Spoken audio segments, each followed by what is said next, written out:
All right. Here we go, back again on the other side of the coin. All right, welcome back to the other side of the coin. Hope you guys are all doing well. We're back again with another live stream, and we are back again with a members call-in show. This particular show is banging, and I love it, man. I love the fact that everyone gets the opportunity to come in and express their opinions, and the members get to have their say, which is fantastic. And today we've got a newbie, Damon, as you can see in the bottom, ladies and gentlemen. He's buzzing. We've got Benji as well. We've got Valen, and I'm sure a lot of people will keep adding on as the show goes on. But first of all, Damon, how you doing, my man? Yeah, I'm good. Thanks. And yourself, Miz? Not bad, man. Damon was saying he's a little bit nervous. Nothing to be nervous about. He's one man who's never nervous. That is Shervin. Shervin, how you doing, brother? Good to be with you again. Great Lots to talk stuff. about. Great stuff. Yes, lots to talk about. Benji, it was a pleasure talking to you the other day, man. You're very, very well spoken. So good to have you back again. How you doing, brother? I'm feeling very, very good, to be honest. Good to be back. All right. Good to be back. All right. That's great, man. Who's this trying to message me? I'm on the call. Is that you, Benji? Are you the one messaging me on Instagram? No, that can't be me. It's a good day to you. I'm on the call. Oh, that's DAOF. Okay. All right. DAOF, look, if you're watching, brother, the link is in the community page. I think that's the best way to control it now because there's a lot of members. Very difficult for me to send it out each and every. I think having it as a members only post, you guys can get the link there. Valen, my bro, how you doing? What's up, Miss? Hi, everyone. Hope everyone's good. Everyone is buzzing, man. We're buzzing to go. All right. Let's get this conversation started. We'll start talking from DOF. Good to see you, my man. Yeah, DOF, the link is in the community page. You'll get it there. And then hope to see you join. And big up to the live chat as well, that everyone's joined in. Smash up the like button as soon as you hear, subscribe if you haven't subscribed. And let's have a great show. We'll start things off. We'll go with Benji, and then we'll go Damon, we'll go to Shervin, we'll go to Valan. Reece James, Benji, he has had the surgery, so we don't know the details as yet as to whether he had the surgery on both the legs, because the issue for his hamstring is both the legs, and consequently the issues in his hamstring. And we've got Alhambra, brother, he's in the house. We'll get to Alhambra very, very soon. But Benji, we don't know the full details yet, but what we do know is that he's had the surgery. It is successful. He's out for 3 to 4 months. They're saying he might be back in April, but the way I look at it is, if you're going to be back in April, He's just off for the season. Yeah, you might as well not even show up. Aka, how you doing, my brother? So the way I look at it is that, the season for Reece James is kind of over. The bigger question is, the bigger thing that I wanted to talk about is Reece James posted a particular message out on Instagram stating that he has had support, but this time around there was a lot more negativity and there was a lot more, hatred towards him. And he said that, I don't aim to be injured. It happens. He wants to be fit. Look, I've been critical. Not critical. Basically, I've had to talk the truth. When I made the video on him a couple of days ago, I don't think I was trying to create hatred or any sort of negativity. I was basically looking at from a fan's perspective and looking at from Chelsea's perspective. And I was just saying that this guy is never available for us. Look, I sympathize with him. I wish him all the best with the recovery and everything. But at the end of the day, this is no charity here. Like, we're not running a charity show. You get fit, you get well, and I wish you all the best. But I've got a football club that I follow and I love, and I need the best for this football club. And this brother is never available for us, not just this season, last season, the season before. Since he started at Chelsea Football Club, he's consistently injured. So I'm pretty sure there's people out there that's probably giving him hate, and that's wrong. But I think we have the right as fans, like my belief is we have the right to state the logical points here. I mean, What's your stance here? Is Reece James correct to say that there's too much hatred and negativity shown to him this time around? I don't know. I'd say I completely agree with you. Like what you're saying, like it makes sense. You know what I'm saying? It makes sense because there's two sides of the coin. Like you can look at it from Ree's perspective, and you can look at it from your perspective. But Yeah. I know how like what it is behind the scenes because I'm an athlete myself, basketball athlete. So Oh, nice. when it comes to training and recovery, it's very, very hard, especially when you've done it for like a substance amount of years. Like Reece have done it from his first loan, and then when he got integrated to the first team, started training. We've never had a Reece backup because Aspilicueta, he wasn't it. He wasn't it. Mm. We haven't managed Reece like we have with the strikers, midfielders, and other positions. And that's the sad thing about it when you think about it, because Reece is a very good player, man. And I 100%. just wish he took more time to recover instead of rushing himself back. Like if he took surgery like 2 years ago. Do you feel he's getting rushed back anymore? I feel like he has taken time the last time around. I think they've taken all the precaution. Are we going to get to a point where we can say, is this brother actually going to get over his issues? Miz, when you look at Reece's history, Mm. He's always been rushed back. That's the sad thing about it. Yeah, Last season he was still injured, but definitely still he played was rushed Champions back. League. Last season he was. Yeah. That's the thing. And if you get rushed back from an injury, like plenty of times, it's gonna show. Eventually, it's gonna show, and now it's showing. So the only thing, my concern with Reece is, brother, take time. Like, just skip football for a year. I don't really care. I just Wow, want to for see a you at your year. best. Miz, that's what it takes, because now you have to think about, now you have 2 hamstring injuries and now you have 2 knee injuries. So if you get injured one more time, that's basically goodbye to football. So I would say skip football for a whole year. So this season and come back January next year. Well, Because Damon, go on, bro. he needs that time to build up strength, match fitness, and then you have to train, and you have to be sure, and that's gonna take minimum years. So yeah, Damien, up to you. Yeah, Damon, man, what do you think about that? You've heard what Benji's had to say about this. Take a year off. Like, for me, that's... Yeah, I think I agree with that, because he needs the time to recover properly, I mean, he got injured, I think, 4 games before the end of last season. He's only just come back. And then, the game, I think it was Sheffield, like as soon as he was running, I think 17 minutes in, the ball goes out, he chases it back to the goal line, goes out for a goal kick. He puts his hands on his face, and I was like, oh, Reece James is gone. And then I think 5 minutes later, he got subbed off. Like, he can't do it anymore. And I think the problem as a fan is that Reece James is so good. To not have him, it's devastating to the team. No, 100%. It's huge. He's the creme de la creme right back. He's amazing. But what's the point of having him in the team if he's injured all the time? Yeah, that's my point as well. Like, look, I hear what Benji's saying about take a year off, of course, but a year is a long time. And I mean, if that's what it takes for him to get better, no problems.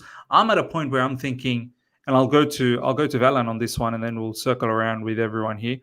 I'm just at a point where I'm thinking, I don't think his body is capable. Even if he takes a year off, I just don't think his body is capable. Valan, what's your thoughts? For me, if you ask me, I think we should see how he recovers from his surgery before making a final assessment on whether or not what type of player Reece would be, whether or not he's a type that can give us 30 games a season or give us 60 games a season. Because if he goes to a team like Madrid and they somehow fix him, and trust me, Madrid would, we are all gonna be here and be like, oh my God, the owners, the sporting directors are fools for letting him go for maybe 60 to 70 million. So I said, get the surgery done and let's see how he integrates back into the squad first before our final judgment. Well, there is no option anymore, isn't there? We have to wait and see what's going on. I don't think a Madrid will come now and pick him up because the injuries have racked up. So we'll go to Alhambra. I mean, what's your true feeling, Alhambra, about this particular player? I know everyone says when fit, he is one of the best in the world, if not the best, but he's barely fit. He's barely fit to the point where I'm scared. I'm scared that his career is just diminishing. What's your thoughts, Alhambra? My thoughts are that he's a great player playing in the wrong position. I don't position. Agree. I don't think he's a right back.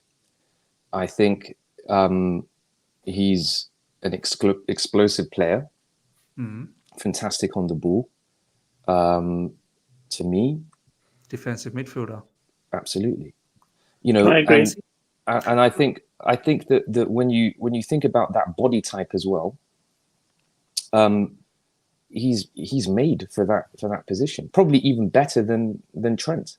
But you know what, Alhambra, like as a defensive midfielder, people think that you don't have to still bomb up and down. Like you have to cover a lot of ground as a defensive midfielder as well. Like laterally, you'll have to cover a lot of ground. Oh, you'll absolutely. have to get into challenges, heavy challenges, aerial duels. You've got to be a physical specimen, which he is. But I think those are the things that's getting him into trouble. I think that the problem, the thing with being a defensive midfielder is that you're not necessarily going to be as worried about the space left behind you as you might be if you're a right back. And so you're always backpedaling, and then you are almost going to have to bust a lung every time to make either an underlap or an overlap. So of course, like a defensive midfielder that leaves space behind him, that's not good, but it's not the end of the world. A right back that leaves space behind him, big problem. Yeah. Big problem. So what you're saying is, as a sitter, he can literally just sit right in front of the two CBs and just move laterally to cover ground, be positional. And when you think about Reece James in like that half space, that's an added that's an extra danger that we can pose to where we're facing, because he's a great crosser of the ball. And so you've got potentially an overlap, you've got underlap, you've got the half space. I think that you can shoot from range. It can shoot from range. Great free kick taker. I think it would have less of an impediment on him, on his body. And I think that playing right back, honestly, it's one of the most physically demanding roles, especially in the modern game. Back in the day where you had your Gary Nevilles and Babayaros for those people that going way back. Celestine Babayaro, Mr. Babayaro himself.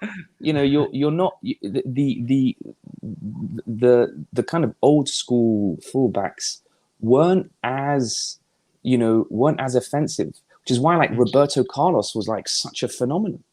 Yeah. Right. Like when you think about really like in my mind the first real kind of offensive fullbacks that I remember of, like Roberto Carlos and Cafu, those kind of players. But broadly, that wasn't what their role was. Today, it's different. So, so I think he probably needs to rethink where he's going to play. I think that in terms of some of the things that he said on Instagram, the thing that this is quite reminiscent of is Michael Owen. Michael Owen was playing with like, two fibers in one hamstring and like one fiber in the other. Like, I mean, he was basically finished at 21. Yeah. But when you read about how he dealt with it, he was saying, look, they're disappointing. It's, the press was at me, but really I just shut it all out and just focused on myself, and I surrounded myself with people that could actually just help me through it, and I could get back as soon as possible. Now, today we've got social media. We've got 1 billion people, including us on this show, talking about Reece James, and I'm sure he is probably going to some way, hear or see some of the things that are being said. Yeah, He needs to get off social media. Let us do what we do, because we're fans. We're always going to talk, right? That's a good point, Alhambra. And if I was a just player, I wouldn't be in social media. I would be on social media. And then just recover. I don't think, if you asked Reece James take a year off, he'd be like, no way. There's no chance I'm taking a year off. So he wants to get back on the pitch as soon as possible. He'll get back on the pitch as soon as possible. But mentally, he needs to understand that if you're a talent like he is, you're going to get a lot more scrutiny. And, we don't put as much scrutiny on Ben Chilwell. No one's debating if Ben Chilwell should come or go or stay. Do we support him? Do we not? No one's even associating Ben Chilwell with Real Madrid. Do you know why? Because we rate Ben Chilwell not as highly as Reece James. I think that's probably why Reece James gets all of that. Yeah. So, he has to understand that the fans want to see him play. They're disappointed. They're frustrated. But the only reason why you're in the headlines is because you're the star boy. You have to understand that when you're in that territory, people are going to talk about you more. You're going to be in the headlines more. Ignore it. Take it as, people rate me enough that even rival fans are talking about. Exactly. So, he needs to think about it from that perspective. Get recovered. It looks like whatever this doctor in Finland is like the world's best surgeon when it comes to hamstrings. Hopefully this solves it. Let's be honest, we're not going to see 2019, 2020 Reece James. He's only getting older. Right? So. We're not going to see that level, but he is still a fantastic player. And I really do think that they should probably rethink where he plays. Shervin, do you agree with my brother Don Gargon here? A lot to address there. So first of all, but yeah, he probably is talking about you. I'll get to that in a second. First I want to address what Valens said about Real Madrid. And I hear a lot of people say this. Oh, what if he goes to Real Madrid and they solve the problem? I have 2 words for you: Eden Hazard. How did that turn out? So yeah, they created the problem. Yeah, so much for that. But as far as the discussion about Ben Chilwell, the difference is that, first of all, no one claims Ben Chilwell is a world-class player, but a lot of people claim Reece James is a world-class player. So obviously the expectation is much higher. And also, we know that there's a lot of interest from whether it's Real Madrid or other clubs to come and buy Reece James for a very high price. There's never been that kind of an interest for Ben Chilwell, so it's a very different situation. And also remember, Reece James, if we sell him, it's full profit, right? Because he's an academy player. And we are in a situation where FFP-wise, we might be in a tough spot where, clearly we are, because we're trying to sell Gallagher, and I don't think we would be doing that if we weren't in a bad spot FFP-wise. But those are just a couple of things I want to address. But now, as far as what Reece James has said on Instagram, here's the thing. I'm sure he's got a lot of hate from people who are just out there to hate, right? I'm sure he's got messages that are, whether it's racism or it's just, oh, screw you or this and that. And in those cases, I completely agree with him, right? No one has the right to do that. That's completely out of line. But what I don't like is that he's conflating that with also negativity. And here's the thing. Negativity isn't necessarily a bad thing, right? So if I say that the situation is bad, that doesn't necessarily mean I'm working against you, right? A lot of times, people who are closest to you will tell you when you're making a mistake, right? Or if something is not going the way you think it is, or if you need to make a change, if you need to address a situation. And that's simply what we're talking about here, right? Like you and I, Miz, we both made it clear. We love Reece James, really appreciate him. We do think very highly of him. And we really wished he could play all season long, and we would have loved to have him. But the truth of the matter is, as we discussed last time, he started 5 games this season for us, and he's going to be out for at least 4 months. Let's be honest, it's probably going to be more. So he's probably going to miss the rest of the season. Maybe he'll start another game or two at the end of the season. But when all said and done, he's going to have started maybe 7-8 games this entire season. Last season was the same. Season before that was the same. So even if we send him to the best surgeon, even if he changes his position, does anyone really believe that he's going to go from playing 8 games a season to playing 50 games a season? I don't think so. I mean, we see time and time again in a lot of situations where you, for example, have a Nicholas Jackson always missing the goal. After, the first time that happens, you say, okay, he missed the chance. Second time it happens, oh, he made a mistake. After a couple of times, you just say, okay, now I'm seeing a pattern. He probably doesn't have the footballing IQ, right? So I don't understand why it's different with this situation. We've clearly seen a pattern of Reece James getting injured over and over and over and over again. Every time he comes back, he's injured 5 games later.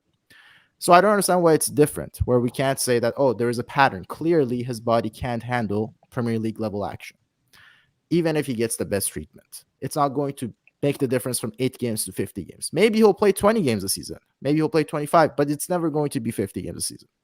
And I think that's just something we have to recognize. Some hard-hitting truths there, Aka from Shervin, something that I've echoed at times as well. How do you feel about this situation, Aka? Are you in that sympathetic side? Or are you in that logical side? Where is your headspace in regards to Reece James? Firstly, I just want to say, Reece James, if you're watching, bro, I support you, my guy. Do you get me? I'm not giving you no negativity. You're my guy, bro. You understand? But I don't know, because I remember the conversation being, oh, one more injury and then we got to sell him. So I just want to understand this conversation a bit more, yeah? Like, who would be up for selling, like getting rid of him? Like, let's say, like, regardless of this surgery, who would be up for getting rid of Reece James? Like, just even the chat and whatever. Like, if you want him to go, like, who would be up for it? No one now. No one. Is it because of no the one's surgery buying him he's now? getting? No one's buying him anymore. No, I mean, as fans, like, which one, like, as fans, how many of us would actually want to get rid of him? Okay, so let me start here. It's not like I want to get rid of him. I'm more thinking, what are you here for? Because if you're going to be predominantly in the hospital, I'm not running a charity show here at Kaka. I'm running a football club. I need my best player to play for me. I need my club captain to play for me. I'm not rock hearted. I've got sympathy, but not to the point where you're predominantly going to spend time in the hospital. Do you know what I'm trying to say? Like, I need a footballer here. My club needs players to get us back to the top. So that's my standpoint, that if I can't have you for long enough, what have I got you here for? Just for the sentiment. I understand that. Yeah, and I think Chelsea keep buying second-rate right backs to go under Reece James, but Reece James is never there, so we never buy a star player because we think he's going to come back at some point. He's going to be there, yeah. So you but he's never there. That's exactly my point I want to get onto. Like, if we was to entertain or sell Reece James, like, there's only very few people who can get him, right? Like, I even see in the comments people saying, like, oh, Gusto will come in, And I'm thinking, like, Gusto's a very good player, right? But, he's not a world-class potential. No, it's not Reece James level when Reece James is fit. Yeah, of course. I understand, like, in every position on the team, you don't need a world-class player, or you can't have a world-class player. I get that. Yeah. But at the same time, like, our right-hand side is our most, like, strongest side. So I'm scared that, like, let's say, like, we get someone who's Chilwell level or whatever, I think it would drop the level of the team, because, like, our left-hand side is kind of useless most games, and then everything just comes out of that right-hand side. And I mostly think that is because of Reece, because even when Azpilicueta was here, the way we would utilize that right-hand side compared to him and Reece is completely different. And the way, like, Reece and Gusto play is completely different. And that's not because Gusto is bad, it's the level of the player, right? Like, if you had someone like a Trent and then your backup was a Gusto, like, it will completely drop levels and you couldn't play the exact same way that you could play. So I guess I say all of that to say, like, the same patience that I had for someone like N'Golo Kante is the same patience I have for Reece. And it's only because I believe in the potential of these players. You know, I don't believe in every player the same way. So I'm not willing to give every player the exact same patience and all of this stuff in it.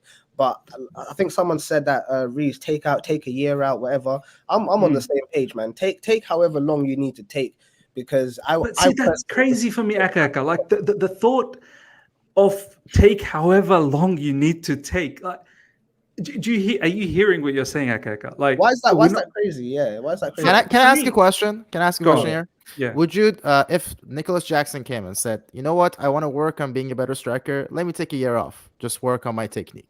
Yeah. How would you feel about that? I would feel aggrieved. so why is it any different? I know we love Reece James. I understand that. I did say why it's different. Reece James is a world-class player. Yeah, I get Jackson is a good player. So the way I'm judging them is very different. I'm not judging them the same. Yeah, and that I understand, Akaka. That I get. I think I understand your sentiment as to why you are willing to back Reece James and not anyone else because of his world-class ability when fit. My question to you is, haven't we seen enough Aka of like injuries after injuries after injuries to the point where it has to be said that can this brother actually stay fit? Like maybe what you're holding on to is that you just have this belief that maybe after this surgery he will not be injured anymore. And as Shervin said, maybe he'll go from 8 games to 50 games or maybe 8 games to 30 games. I just feel like how like I'm worried. I'm worried even after this surgery he'll get injured again. So hey, Miz, can I ask a question? Go on. If Reece James has surgery and 5 games into next season gets injured, we won't get $2 for him. No, but Aka will keep him though. He's happy to keep him. I'll keep him. I'll definitely. He's keep him till the end of time. He's connected. He's joined. James gets injured after this surgery. We get $2 maybe for him. That's fact. That's fact. Not gonna lie. I mean, no, it's a difficult one because I'll be honest. Like, so you're connected. That's the thing. I'm very connected to him. So like when we all heard the news, it was 1 hamstring and he was going for surgery, right? And then the next day it all came out. It's 2 hamstrings, and I was like, bro, my heart dropped. Do you understand? My heart dropped because it was like 2 hamstrings. That means it's going to be both your knees that are going to be overcompensating.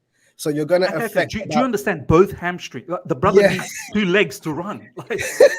Like honestly, when I saw 2 hamstrings, I realized the window of his like ability to recover from this is very small, and to get back to a high level is small. So I'm terrified now, innit? You get me? Because I think I was using my heart a little bit, but when I saw 2 hamstrings, I was like, wow. Do you know what? That's the thing. Let's bring in DAF on this one before. Who was it that wanted to just ask a quick question? Was it someone that wanted to ask a quick question? Maybe not. DAF, maybe I'll bring you in now. The one thing that we can explore, though, is what Alhambra said. I think this is where maybe we need to focus now. I think we're all in a situation where obviously there are fans like Aka that's going to be emotionally attached and not want to let go of the player. I think Benji's in that same situation as well, emotionally attached. But then there's people like Shervin and myself and Damon and Valen who are thinking, I think I've seen enough now. Like this guy's just not available. However, to come to the middle ground, I think somewhere where Alhambra was sort of talking about, maybe we need to look at a different position where he just doesn't have to be as robust, which I still think as a defensive midfielder you do need to be. And you got 2 hamstrings that are weak and 2 knees that are weak. So for me, regardless of which area you play, you need your legs as a footballer. So DAF, where are you standing here? Are you thinking of a different position for Reece James, or are you thinking, nah, man, like either this is not happening, or are you thinking, nah, I'm waiting for Reece James till the end of time? Hi guys, thank you for that question. Good to see you. So I'm gonna make it this way. It's okay to be emotionally attached to whoever you want to be. That's totally your decision, your choice as a person. However, when it comes to delivering currently or presently, the past really doesn't play so much in terms of what the need is, if you get what I mean. So what am I trying to say in essence? Reece has been fantastic for Chelsea over the years. Wigan, everywhere he's played, he's been exemplary. He's been exceptional, right? However, availability is the biggest form of strength. Mm. Regardless of how willing you are, regardless of how able you are, if you are not available, it's always going to be a problem. So imagine if you're ready and willing but not available, it's a problem. If you're willing and available but you don't have the capacity, that's also a problem. So in Reese's case right now, he has the ability. Unfortunately, he's willing, but he's not available. For me, Very good point. the direction I would go, to be honest, to balance this whole thing and let's say give him more time to see how it comes through. I feel like Chelsea needs to make Reece James a backup until he comes back fully. So forget So about Reece James being the main guy. Reece James, the exactly, backup I guy. agree. As a backup That's amongst interesting. That's interesting. Yeah. or amongst different sections of the pitch, whether it's midfield, whether it's right back, whatever. That way, the pressure won't be so much on him and he's eased into the system back. That way we can really tell if his hamstrings are fine after the surgery. So what you're saying, DAF, is be a bench player, come off the bench, have some minutes, have the odd start here and there when the first starter, needs a bit of break. So that way, hopefully, he can last longer. Yeah. Exactly. And that way if he proves everybody right, that okay, now he can handle it, then everything will be fine. The only way that can be done is Gusto is showing glimpses of being exceptional as well. He's not there yet, but he's showing glimpses. If Gusto is the guy, then fine. But for me personally, I would rather have Reece as a backup option for now. The club has to communicate to him. We love you. You've been fantastic for us. But right now, what is best for you? What is best for us is this way. That's my own suggestion. I'm going to wrap it up with this illustration. Imagine you're the leader of a team at work. You rock up to work. For the past 2 years, you've been fantastic. In fact, your boss, the owners, the whoever can't do without you. Everybody sees your input. Then all of a sudden, you have that medical situation that makes you stay out of work for 6 months and a year. Because of the past, that emotional attachment has been built. So it's very difficult to let you go. And because of the fact that you've been exceptional, you were available, you were ready, you were willing, it's so difficult to let you go. For a right-thinking boss like we are trying to do right now, most likely there will be an interim for you. And then when you're medically past fit to come back into your role, you will be eased gradually into that role. I'm talking based on experiences. I've worked in several places for more than a decade and all that. Now, that is how it is done. Again, some organizations will just say, don't bother coming back.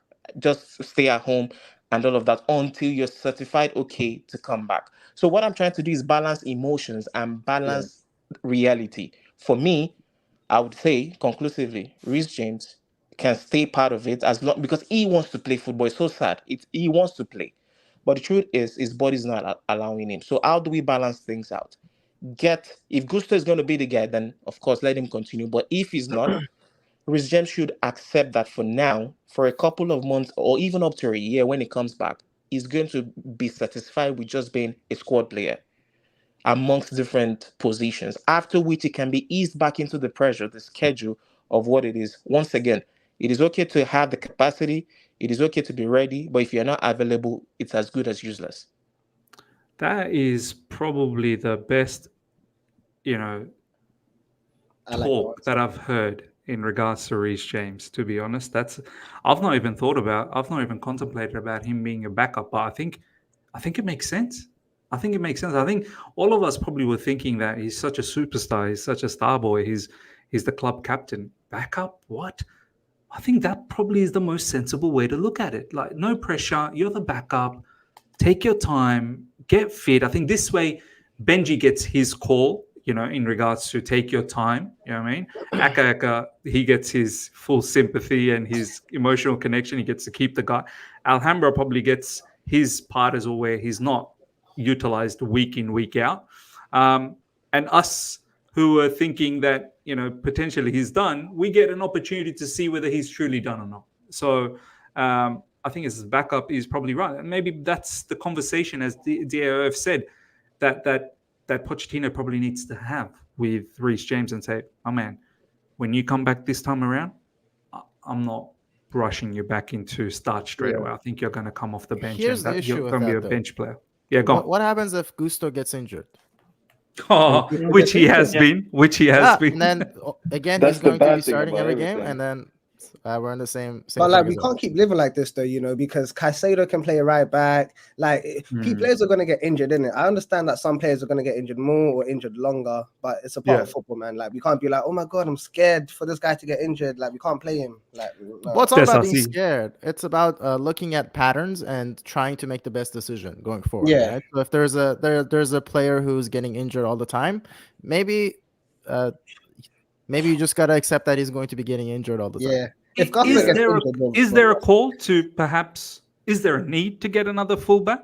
I think potentially there's a need to get, you know what, Alhambra, I think mentioned this.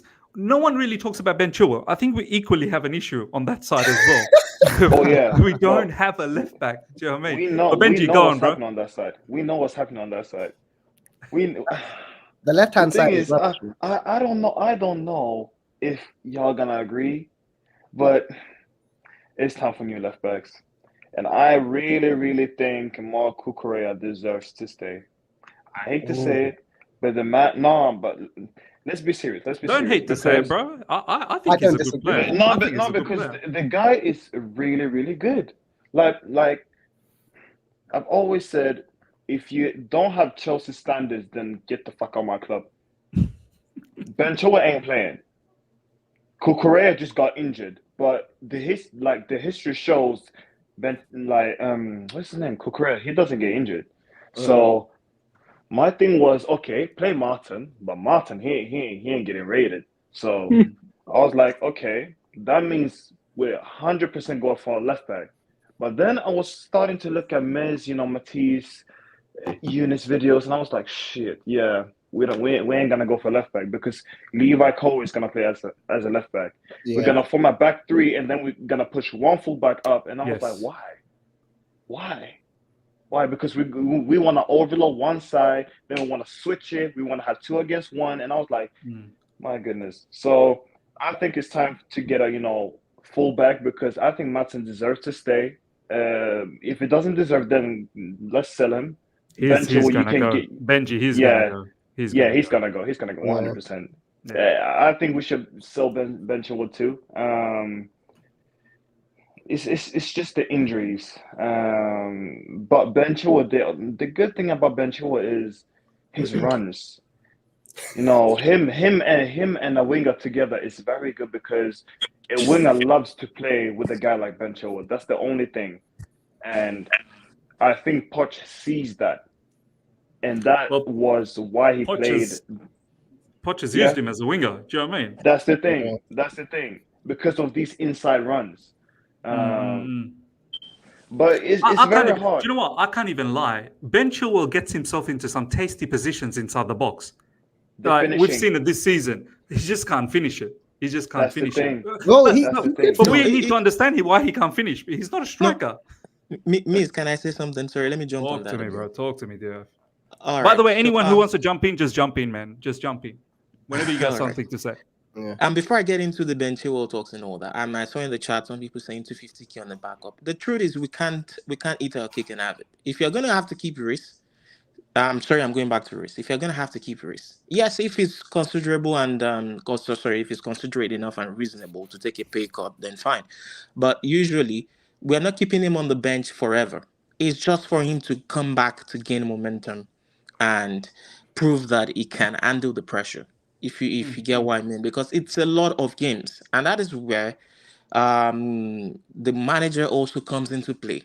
Because, for example, I want to believe over the years we've been wing back system, what's it called, oriented. Thomas Tuchel, what's his name, Conte, and the likes, and a lot of managers who switch. Even Lampard at some point switched to 3 at the back and all of those. So, what am I getting at? The pressure was on them. To be honest, because they had to bump forward, bump back, bump forward, bump. So it's not far-fetched. Given the fact that players nowadays are soft, generally, the trainings haven't been at the level Mourinho spoke about the other day and all that. So it's normal that your body will give way at some point. Yes, some players take it differently, but unfortunately, ours is so severe and there, so to say. Now, coming back to Ben Chilwell, I'm sorry, I'm going to deviate a bit. Chilwell under Lampard was amazing. Even as a even under forward player. Tuchel, I think even Now, under Thomas Tuchel, he was. Yes, exactly. Under Tuchel, it was a beast. It was like the Alonso reincarnate, so to say. I can't remember many times Chilwell would be in positions where he would just save the game, like from 1-1 to 2-1, he would just break the deadlock somehow. So for Chilwell, to be honest, Chilwell was an overlapping left back, not a left winger under Pochettino. Yes. Poch is playing him as an outright attacking player. Yeah, 1v1 winger. Exactly. which are two different things. That I keep saying, I'm sorry, I'm going to deviate a bit. I keep saying that Poch isn't playing players according to their strengths. Yeah. I'm not talking about Colwill at left back. That is obvious even to the blind. I'm talking about, imagine having Enzo, who still said yesterday from an interview that he is a central midfielder, but Poch will play him as a cam. If you get what I mean, it's not like Miza said in his video severally. He is a 6 that transitions into a 10 and an 8, depending on the play. Now, what am I getting at? If we need to sign, I said it in my first submission that for Reece to come back, I think we need to sign a proper right back if Gusto will not get to that level that he should get to. The reason why I'm giving Gusto the chance or the option is because he has proven that, yes, of course, he's still a kid, but he has it in him, if you get what I mean. It seems like he's got the ingredient. It seems like he has the ingredient. Yeah.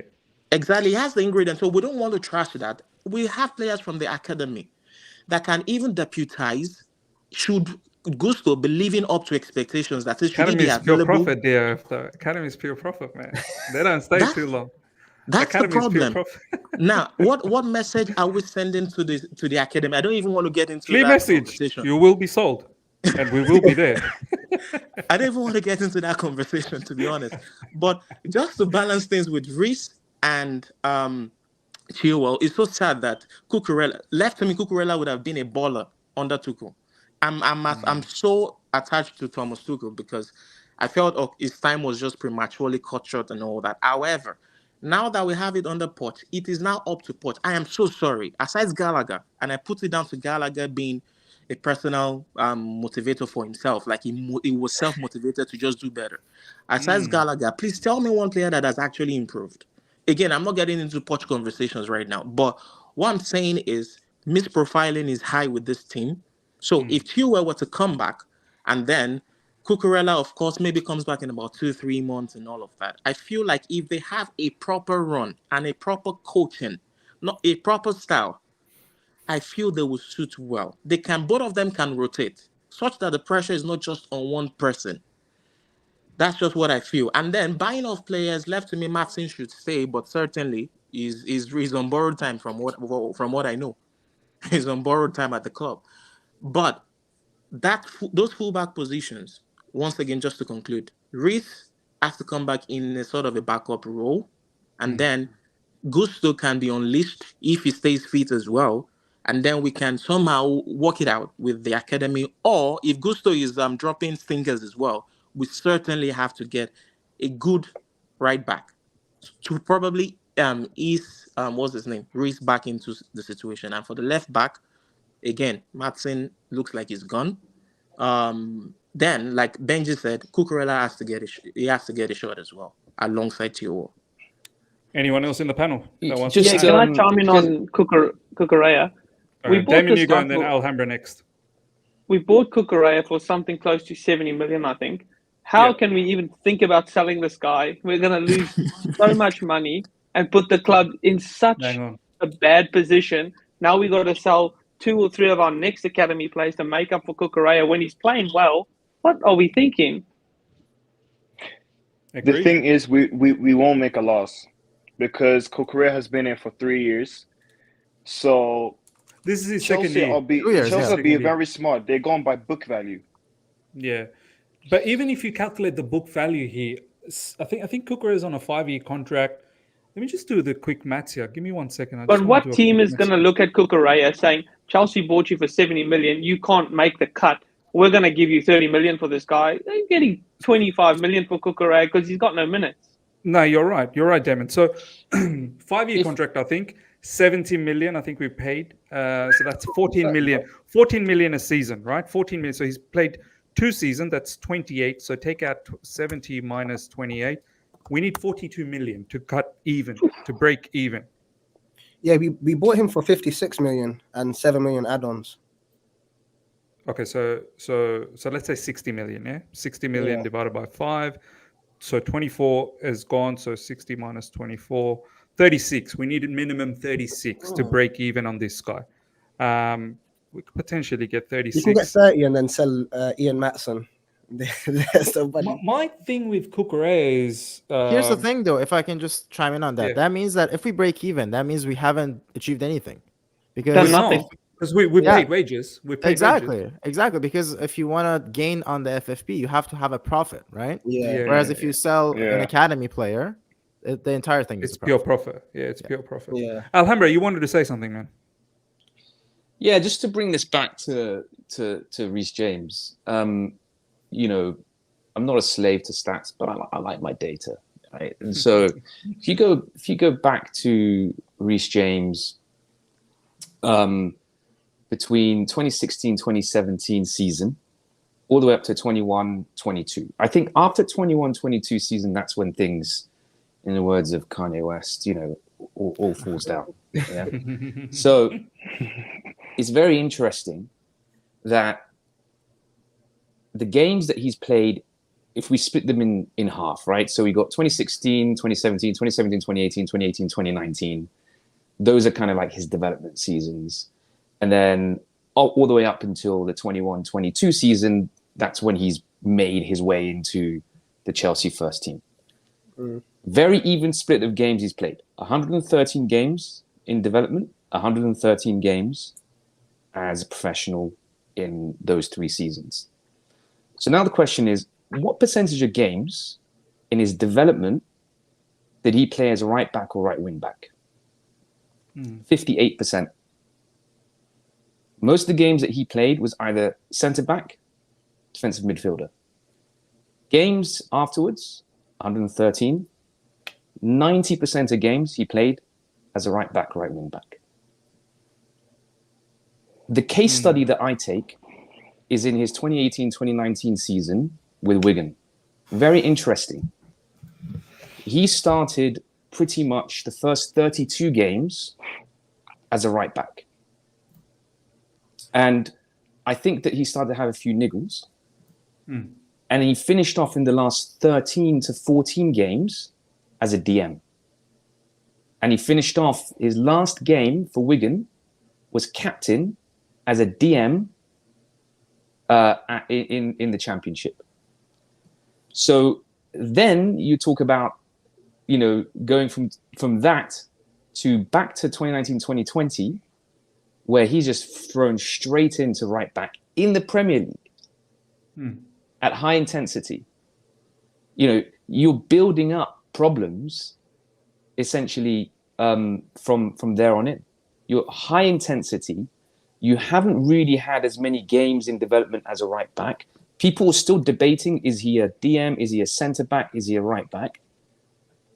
The development teams have basically said, you know what, on average, we'll play him in kind of the centre back DM positions. But when he goes into professional first team football, he's thrown straight into right back. I still contend Reece James is not a right back. Reece James is not a right back.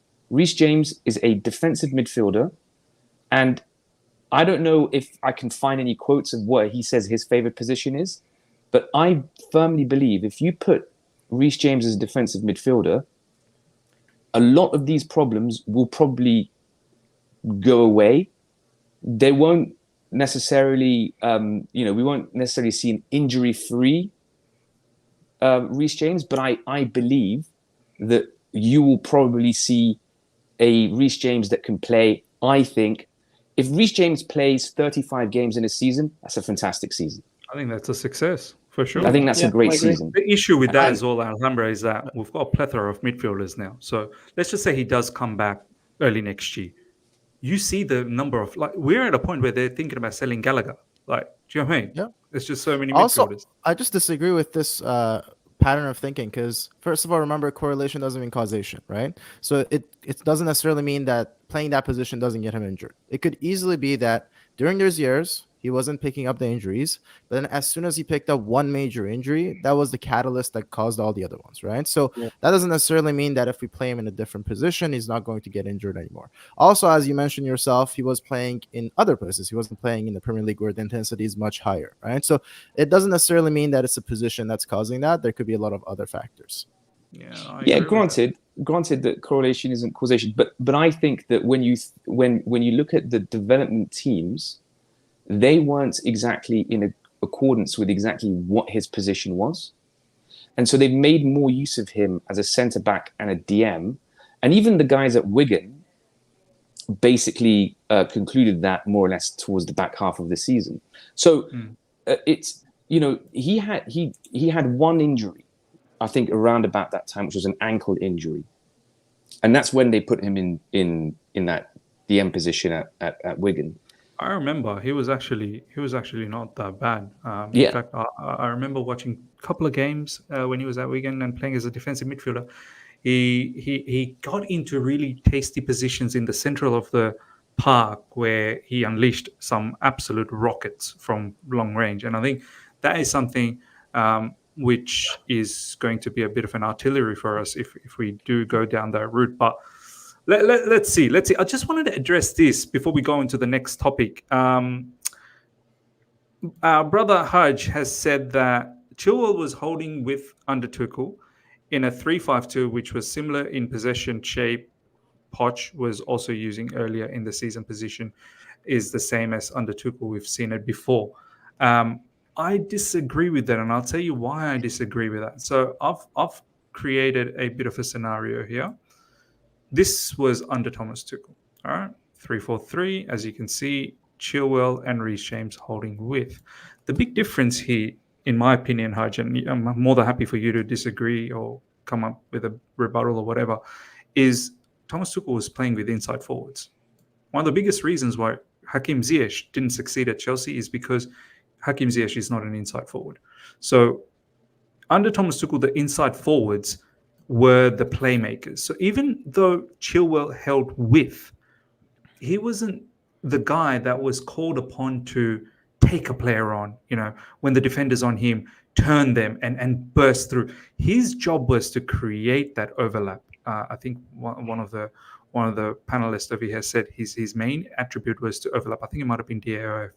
So it's different what he did. The role was different. We need to understand the position may be the same where he is, but the role was different. Now, I'll tell you why the role is different. This is what Poch was trying to do. So basically 4-3-3, three-man midfield, and Chilwell holding the width. Now, you can clearly see this is totally different. Even though you can say he's holding width just like the way he was under Thomas Tuchel. But this situation is totally different. Now, you have a three-man midfield who are more concentrated in center of the park. You've got a striker that's potentially being marked by two defenders, and you've got the genuine two wingers. Even though Chilwell is holding width, his role is not the same as where he was holding width under Thomas Tuchel. He's a genuine winger. He needs to take players on. He needs to be direct. He needs to go this way or sometimes that way or sometimes cut in. There's a lot of things that I don't think Chilwell is capable of. Yeah, no way. He doesn't have it in his bag to do that. Yeah. So, but under Thomas Tuchel, going back to that formation, which was the 3-4-3, just moving Reece James back here, Chilwell back over here, and you've got the inside forwards, right? So you have I remember double pivot, whether it's Jorginho, Kante or Kovacic, Jorginho, whatever the case was. Chilwell doesn't need to. Chilwell's main attribute was to bomb here, get some space, or at times when the plays like this, where the striker has dragged the defenders and these attackers are coming into the box, and Reece James is delivering a cross, Chilwell's role was to be that last man inside the box and hit those crossfield shots. And we've seen Chilwell score that. So that for me is the difference maker between Chilwell playing under Thomas Tuchel and Chilwell playing under Pochettino. So sometimes we need to illustrate and see exactly what's going on, as opposed to just seeing the picture of the formation and thinking that, well, they do the same thing, right? They're in the same. So it's not the same. In my opinion, it's not the same. All right, let's go from Valan again. We're going to start talking about a different topic, which is not really a different topic from a Chelsea perspective, because it seems to be a topic that's been going around all along. And we're going to touch base on the latest news. I know a lot of people have been throwing some latest news. We can talk about the strike and all that. We'll talk. We here, guys. We here. We're not going nowhere. So as long as you guys want to be here, I'm here. Don't go anywhere. Don't go anywhere. Don't go anywhere. So yeah, for as long as anyone wants to stay here, I'm here. To the live chat, if you guys want to become a member, part of the show, if you want to participate, become a member so you can get in. All right, Fallon, news about Gallagher just doesn't stop. It just doesn't stop. Now we're hearing, Athletic was talking about it yesterday, that the way they've looked at the whole situation is it feels like he's surplus to requirements. I think we had Mark Ogden state that he's heard that anything up around 50 million, that will be more than enough for Chelsea owners or the board to perhaps pull the plug. Me personally, look, I've always maintained that for me, Gallagher has improved. For me, Gallagher has probably been the best midfielder for us. But that doesn't mean he's the standard. Do you know what I mean? Like, I think John Obi Mikel, or was it Jose Mourinho that was talking about? I think it might have been John Obi Mikel post a particular match. He was asked, like, would Gallagher make it back in that team when they had SCN and Lampard and Ballack? And he categorically said, there's no way. There's no way Gallagher makes it to that team. Even with the performances he's playing right now, he just doesn't make it to that team, because those were unbelievable midfielders. However, having said all of that, I just still feel mad that when a manager it's clear as daylight, he likes Gallagher. Gallagher's his captain. And we're still entertaining, perhaps letting him go. Valan, what do you think about this situation with Gallagher, man? I mean, of course, everybody here can agree that Gallagher has been the best performing midfielder for Chelsea right now. But it doesn't excuse the fact that we are 10?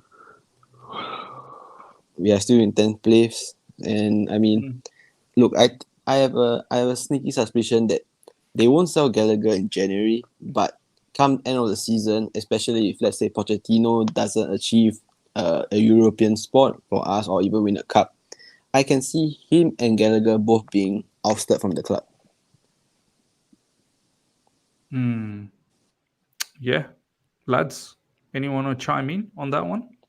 Yeah, I think... Sure, go. Yeah, you go. Go on, Damon, and then... You go. Sure. So real quick, it's really weird that, it's been a tough season so far, for sure. So I don't really want to say player of the season as in, it's been amazing or whatever. But so far, he has probably been the best player this season for our team, right? And isn't it weird that we're selling our best player in January to our direct rival?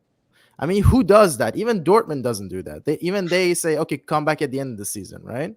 They don't even entertain. They don't even entertain during January. They'll say, no. At you're the end right. of the season. Even Dortmund, who sells to Bayern Munich or whoever else you want to talk about, Brighton, whatever. It's crazy. I don't know what these owners want to turn Chelsea into exactly. I don't know if they love the Dortmund model or the Brighton model or whatever they want to do. But to me, at least on January, it's just an absolute no. Like, you just don't do that. I think Sherman, they just see pure profit here. Like, they see a lot of money. If someone comes in with 50 million, 100%. At least wait to the end of the season. Yeah, Like, that's that's the crazy. thing.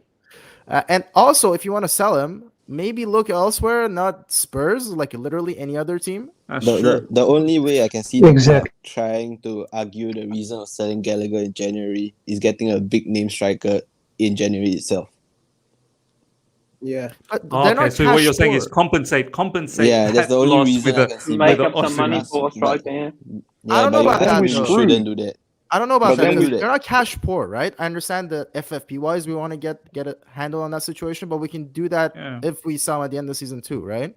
So I don't think we need to sell him right now if you want to spend money right now. You know what I mean? Yeah, of course.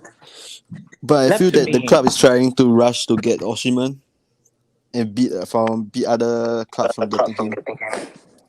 No, what I'm saying is we could go and buy a striker in January and still sell, let's say, Gallagher at the end of the season, and it still should be fine FFP wise.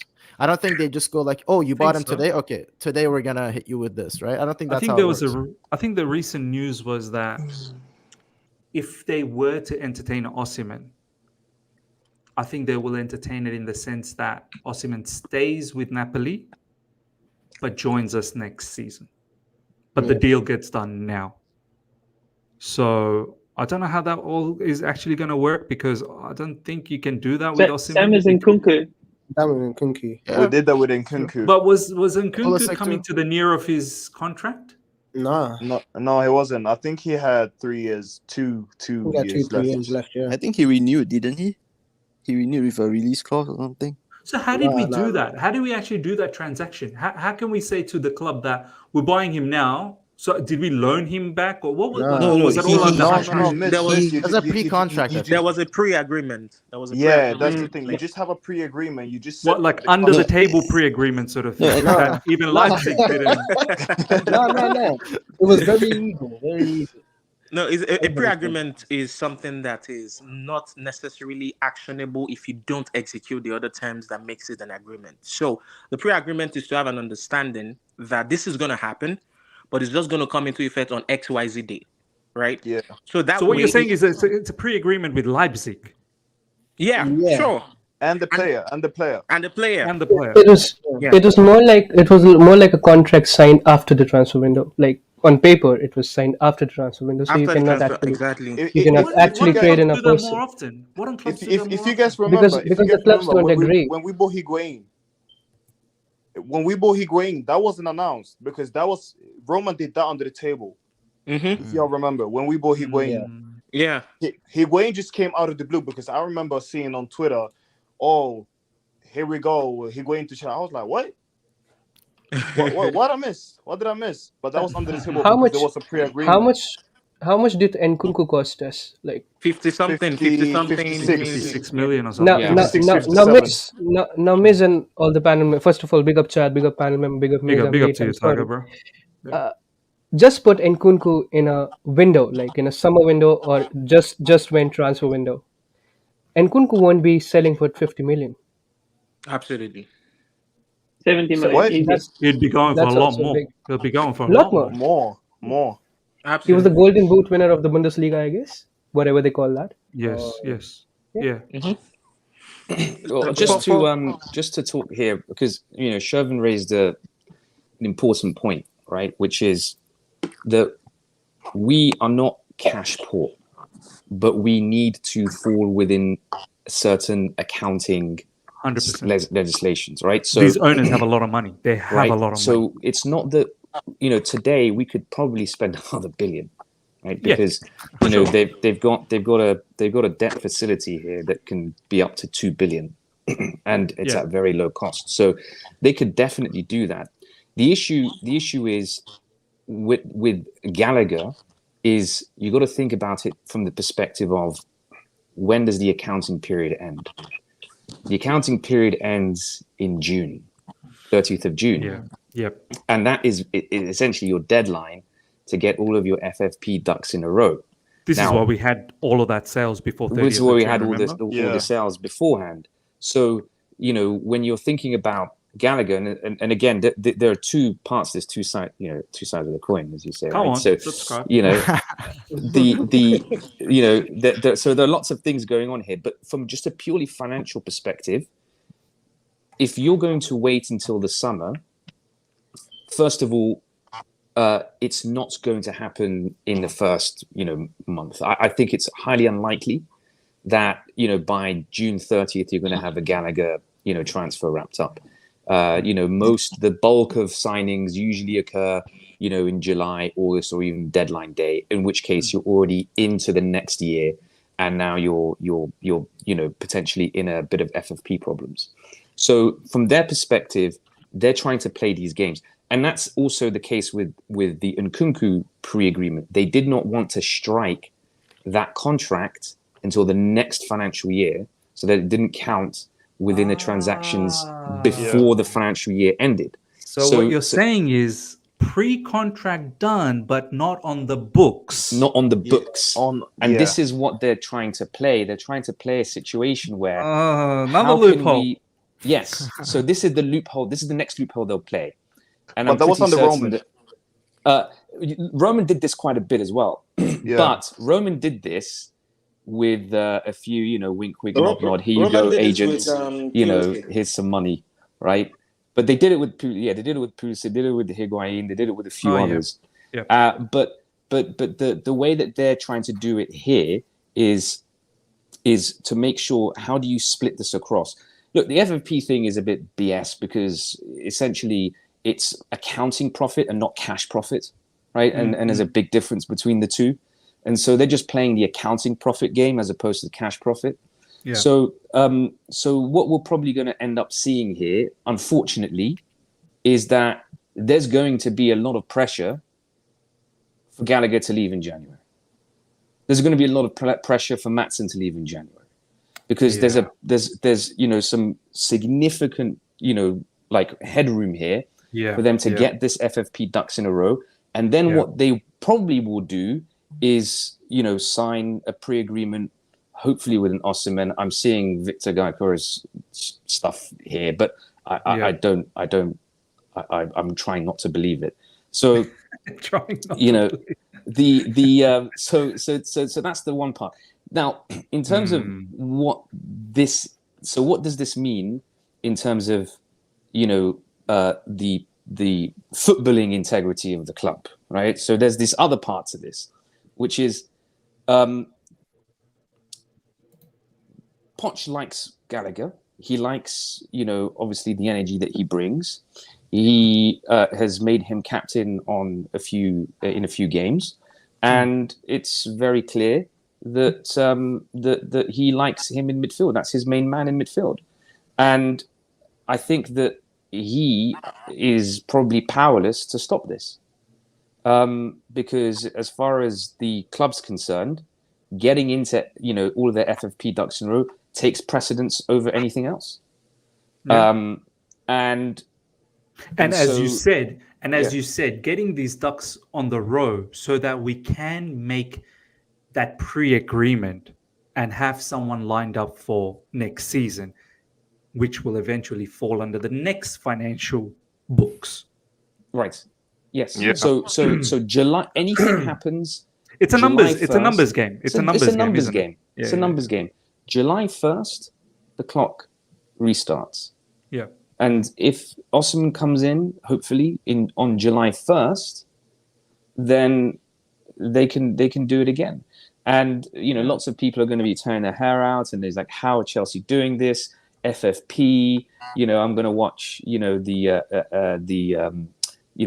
Anfield rap and listen to them, talk about, ibuprofen. I can't stand this anymore. Like they're just going to, they're just going to like be tearing their hair out, and they're going to be thinking about how the hell have they done this again? It's absolutely going to happen again. You're going to see more of these players come in. There will be a cap to this, right? There's going to be a cap to this because the facility is about 2 billion. It's very, very low cost. And so they can spend as much as they like on this. I mean, it's and the other thing that I've read, and this is something that potentially is another loophole, is if they could maybe, instead of having this as a cost, have this as kind of a back-to-back agreement whereby they agree the deal, but then they sell the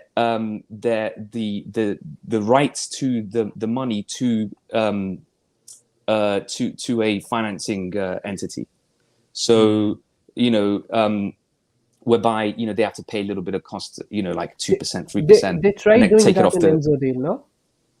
They tried to do tried that. that. Like Yes. take a loan from somewhere else to do Yeah. that. They tried to with the do that. Enzo thing. I think they tried with that Enzo thing. It's very common, in most it's very common in most other That's the American companies. way.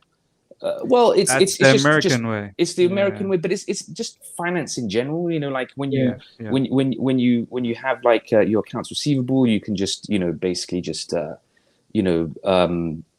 you can sell your accounts receivable, right, and get a haircut on it, and get a loan against it. They will find ways around this. I mean, it's just a case of, can they get this transfer in as financing instead of a cost, or can they basically sign a pre-agreement so that it falls onto the 1st of July 2024 accounts? That's what they're trying to do. But in order for that to take place, there's got some heads have got to go. And so they're talking about Maatsen, they're talking about Gallagher, and potentially Cucurella. Madueke is another. You put all of these together, it's possible at that point that you can then bring Osimhen in trigger that release clause. You can bring him in January. But if they can't, then it would have to be the pre-agreement angle. I need to jump in. Go DOF, and then Damon wanted to say something. So we'll go DOF, Damon, Tiger, Benji. We'll go. Yeah, go DOF. Yeah, that's an absolute should I say, conclusion and roundup and all that. That's pretty much understandable. But the thing is, it's not looking like we're going to stop. Regardless, okay, so the question is, after getting Gallagher and Maatsen, let's even assume Madueke was and all of those people, and they leave. Don't forget this brother as well. Oh shoot, I forgot about him. There's another one. Exactly, because I'm not so sure, to be honest. I'm rooting for Osimhen, but realistically speaking, I'm not so certain we're going to get him. All the fingers are pointing towards Victor Gyökeres, and to be honest, it looks like the most. That's what all the reports are saying. Well, I don't know if you guys have seen this. I don't know if you guys have seen it. I don't know. Can we trust Nizar Kinsella, lads? Like, is he? Yes. Sure. Unfortunately, I don't know about transfers, man. He's not great for transfers. I can agree from Swedish sources because I'm from Sweden. This is legit. No, it's legit. This is legit. Does he? Let me ask you. Does he have good? I'll just tell you straight up. I know it was a lot of reporters from Sweden. This is legit. No, Schalke are actually in contact with the 18-year-old from Copenhagen as well, Rooney, and Victor Gyökeres in Sporting. Are you in Sweden at the moment, Daniel? Pardon? Are you residing in Sweden at the moment? Yeah, I'm in Sweden. And they're talking about this guy. Yeah, this is a hot topic. Like, seriously. Really? It's gonna happen. We need to find out who this guy is, man. Wow. I have no idea who he is. The only concerning thing about Victor Gyökeres, like everybody knows, is he's been playing second division football like his whole life. Exactly. This is the first time he's playing. Exactly. So that's why I'm so coy on Osimhen, to be honest. And I'm not really enthusiastic about the prospect because I don't see it really happening. I hope it happens, but I don't see it really happening. Victor is most like Victor Gyökeres. Unfortunately, both of them are Victors, actually. We are going to most likely get the Gyökeres, not the Osimhen. So where am I heading to? If we sell Gallagher now, if we sell all of those things now, and who are we going to sell in the future? To be honest, so because it's not ending. It's not going to end. Yeah. This is who we're going to sell in the future. Right there. Oh my days. Because Diomande is also out on the list. Diomande, the defender. Thiago Silva, exactly. So, what exactly are we in this owners? Or let me ask you this question: why didn't Roman get into all of these issues?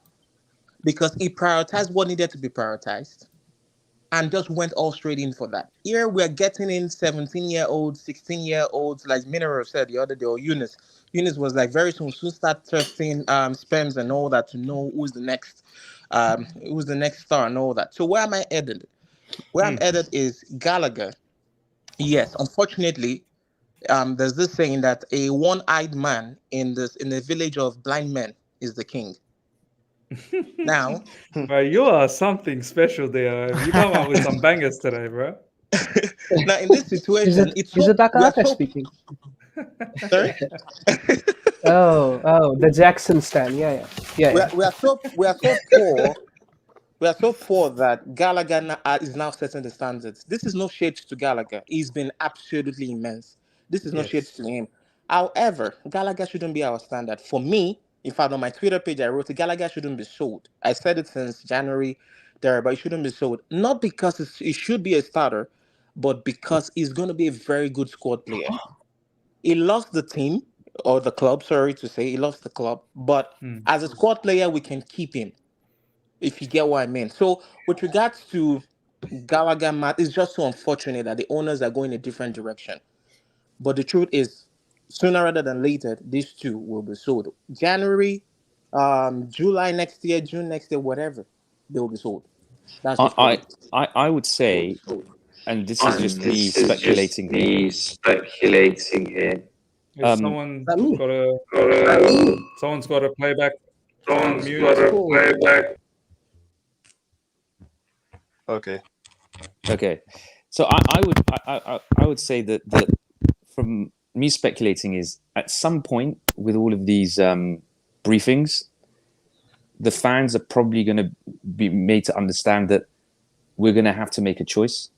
Either we sell Gallagher and all of these other players so that we can make headroom for an Osimhen, or we get this guy Chorus guy. I'm hoping that's where this is going. If not, this Chorus guy is expensive as well. He's 100 million. Yeah.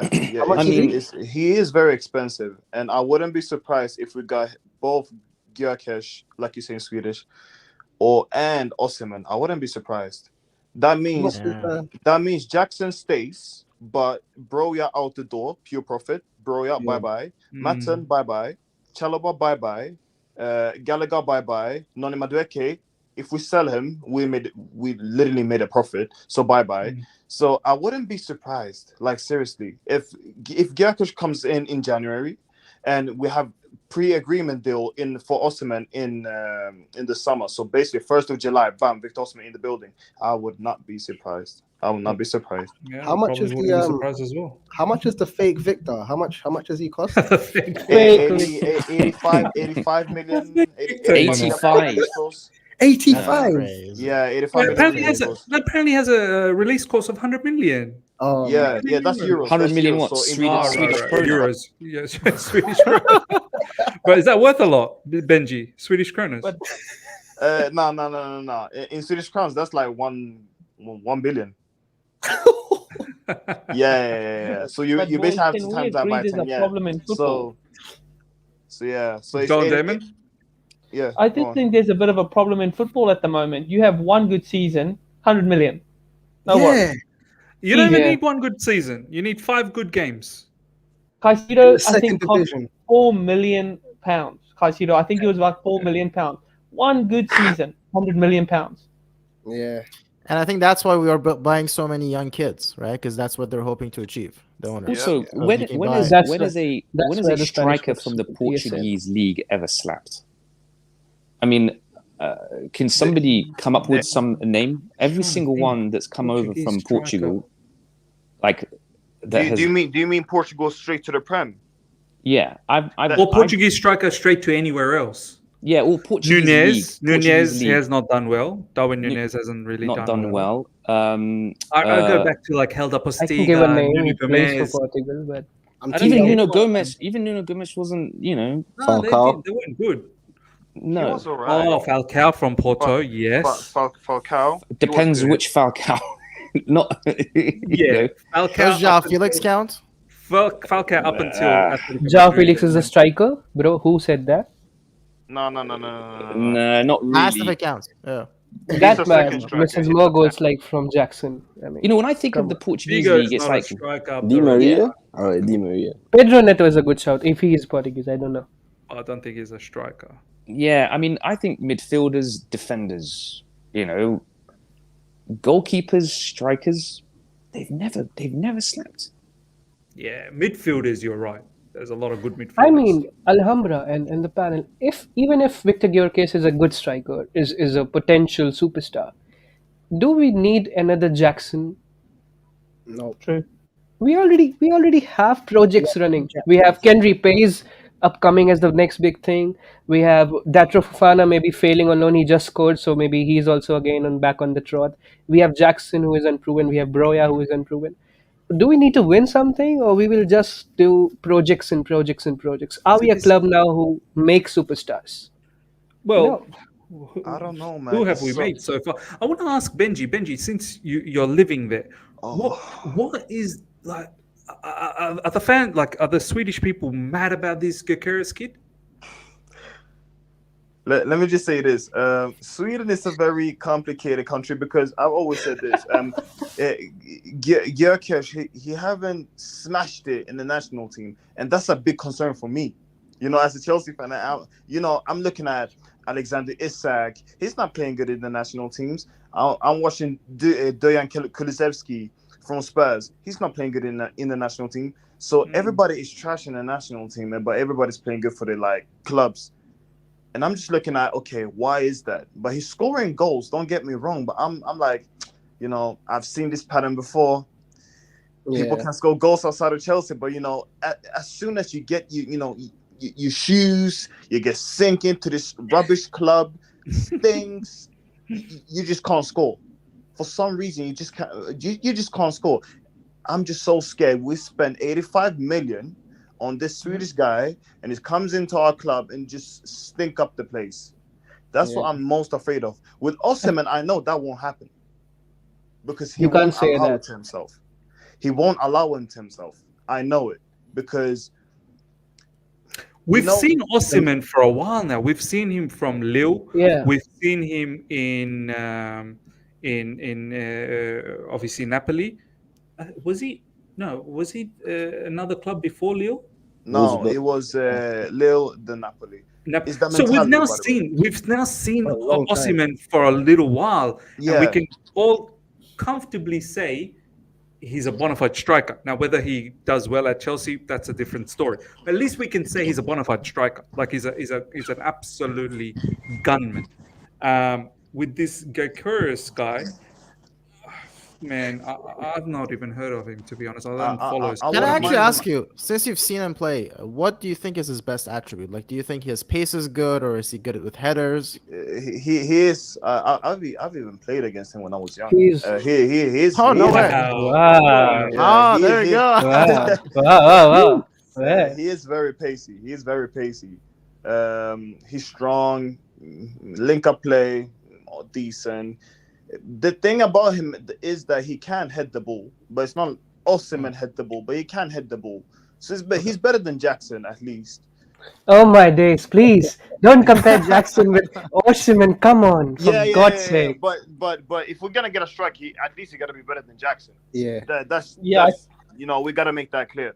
But yeah, he's better than Jackson. At least he can head the ball, but I don't know if it's too much of a big step for him, you know what I'm saying? Because he's been in the country already, but Championship and Premier League, the physicality, he's already used to it, but it's just the pace of the game, the pace of the game.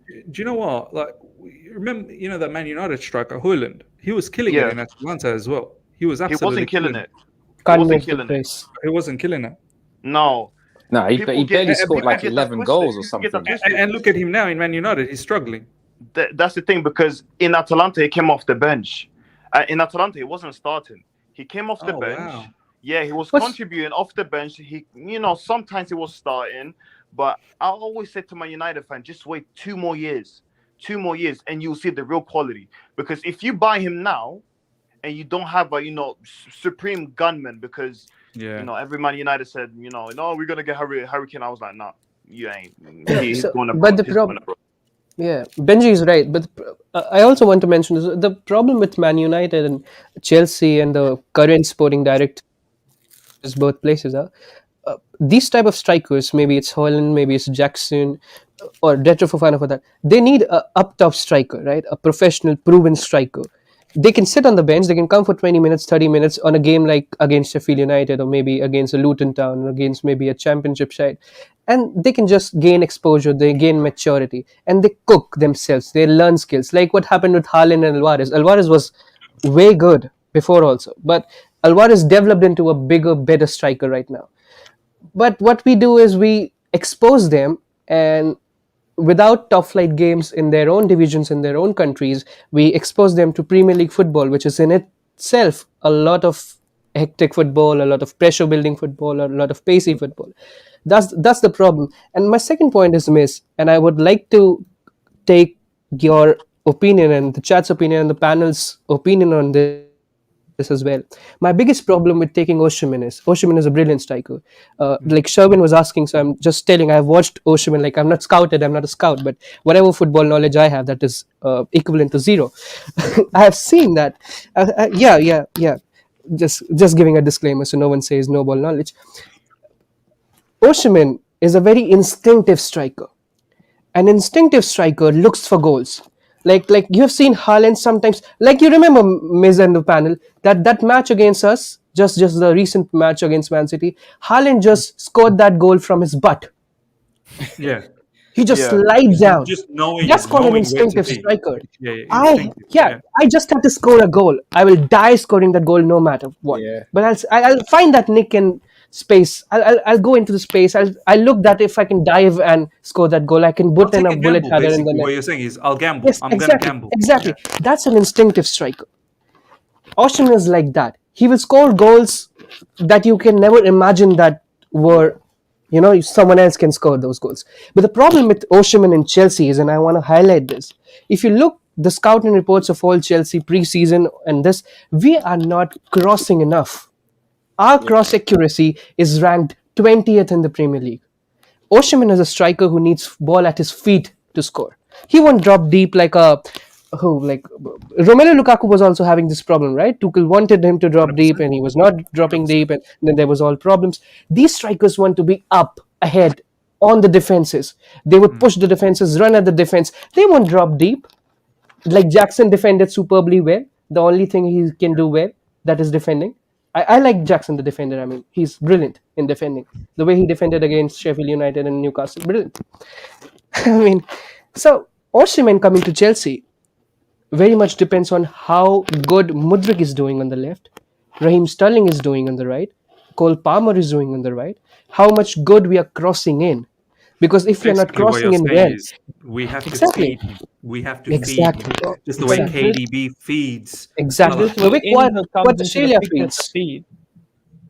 Go on, Damon. Yeah. Does Enzo come into the picture now? We get Osimhen. Enzo's got to get in the ball. Whatever you also do, the fullbacks, Chilwell, James. But see, Damon, with Enzo, I feel like he's more of the guy who's going to start the process from the back. He's more of a first phase. I feel Osimhen and Nkunku right behind. Nkunku will find him. He will search for him. Or Palmer. If you watch Cole Palmer, his head is always up. Yeah. He's not looking at the ball because he's so comfortable knowing he's got control of the ball. He don't need to look at the ball. There are other players in our football club right now. They have to look at the ball or else it's like they don't know where they're going. The true ballers that are visionaries, you'll see they never ever look down. They're looking up because they're comfortable that the ball is next to their feet. They're not worried about that. Cole Palmer, if you notice, every time he gets the ball, he's scanning and he's looking to thread that ball. He's looking for runners so he can thread the ball in between. And he hasn't got the runners. Yeah, he hasn't got the runners. Or Nicholas Jackson's making some stupid run elsewhere. You know what I mean? He's not making the right runs. Or Sterling, is making a different, like a run elsewhere. So what's going to happen is someone like Osimhen, who is as Tiger was mentioning, an instinctive striker. He will make the right darting runs, but you need another player, whether it's Cole Palmer. This is why I say Nkunku just behind a striker. Nkunku worked so well at Leipzig behind Poulsen. A lot of people think now Nkunku should play on the left as a winger and cut back in. No, that he can do that, but I think you're limiting his profile. I think Nkunku just behind a striker is going to be unbelievable, and Enzo just behind Nkunku. Yeah. So that's the link for me. Enzo starts from the back, links up with the midfield and Nkunku, and then Nkunku does the damage up front with the striker. That has to be and then you have the explosive wingers, your Sterlings, your Mudryks, and whoever else you want to have. You need to be able to play through the middle. You see the way KDB finds Haaland through the middle, always through the middle. We're not Because going through the middle at all. The more you keep going wide, Predictable. you're playing. It's tough. It's a percentage game. Defenders will squeeze you in. They'll stay compact. But the more you play through the middle, defenders hate that because they get rattled. Do you know what I mean? If you find that pass through the middle, they get really it disrupts their structure. But to go side to side, it's easy. Just to go side to side. Do you know what I mean? That's just my thought. But yeah, go on. Just on this, and then I gotta dash off because I've got religious duties. It's Friday. Anyway. Yes, Juma Mubarak. I had Juma as well. So in terms of this crossing accuracy point, and this is where stats are always they can deceive. So the question is, do you bring a striker in because you have greater crossing accuracy? Or does your crossing accuracy improve when you bring a striker in? And if you look at Manchester City, and if you just actually go and look at the stats in the Premier League, in 21-22 season, I believe that was before Haaland, right? That was before Haaland came in. Crossing accuracy was 19%. And Chelsea's crossing accuracy, I think, was better by like a couple percentage points. Wow. This season, crossing accuracy is like better by 4 or 5 percentage points, like 24, 25%, and Chelsea's is like at 19 or whatever. What does that tell you? I think it probably tells you that it's the other way around. When you have a target man or somebody in the box, you have somebody there that you can aim towards. So naturally, you are going to be looking at maybe crosses from the half space, crosses from the byline. You're going to look for your player because you got a target man. You got a target man that you can rely on him. Yeah, that you can rely on. But as you pointed out, this is not the way that Man City find Haaland. Man City find Haaland in ways that are through the lines and passes. And I would argue if we got Osimhen and we played Nkunku as a second striker, so just behind Nkunku, I would say that attacking on paper is far more potent than anything else in the league, aside from it could potentially be a De Bruyne, and Haaland link up. Just because I think that we'd be feeding basically Osimhen through Nkunku as a second striker, or you could have the second striker running off of Osimhen. And now you've got two options. I think that when it comes to how do you get the most out of Nkunku, you need a striker with Osimhen's profile. I don't think there is another striker out there on the market right now that will get the best out of Nkunku than Osimhen. Agreed. Because Lukaku. Do you know what? We laugh, but I think we could. It's the issue with Lukaku is please no. He doesn't want to come to Chelsea Football Club, and but they've agreed, no? Miss, they have agreed with Roma, I guess. They have agreed an extension. They were he's not coming back. He's not coming back. Whether he's staying at Roma, I'm not sure. But the Saudis are there as well, apparently, and he's keen on Saudi now. Please, Saudi, 120 million, please. They were ready to give 60 million, right? Season. Lukaku subletted his home. He's already packed up. He's not coming back. He's not going to land in Heathrow anytime soon.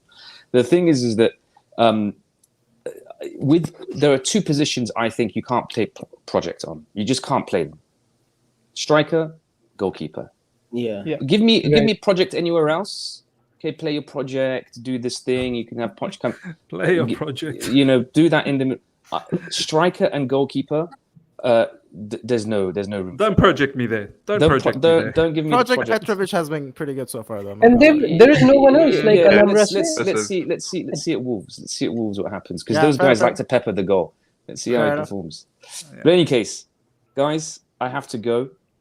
Miz, big up. Panel, big up. Alhambra, bro. Love it, man. I love it, bro. And hopefully I'll see you guys in the next one. Yeah, For sure, bro. Big Enjoy, up, bro. enjoy. Big up. Take care. care. I'm also gonna hop off because it's 4 a.m. here, so I gotta Damn. also get going. 4 Damn. Big a.m. up. The Big up. dedication, Canada. man. What are you doing, Chef? And go to bed. That's what I'm about to do. The dedication, I love it, speaking with bro. you guys. Yeah, catch up with you guys. See you later, bro. Yeah. But yeah, Hey, Mills. yeah, go on. Can I comment on Gallagher?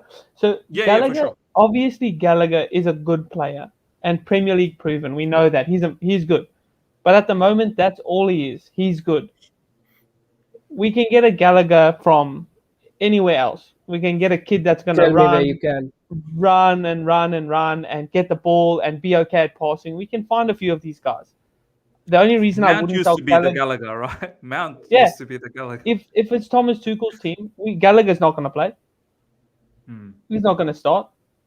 But the reason I wouldn't sell Gallagher now is because we need to get someone in to get acclimatized to the league and give them. Gallagher's got to him. Gallagher said enough. Well, Enough, David. yeah. I've heard enough.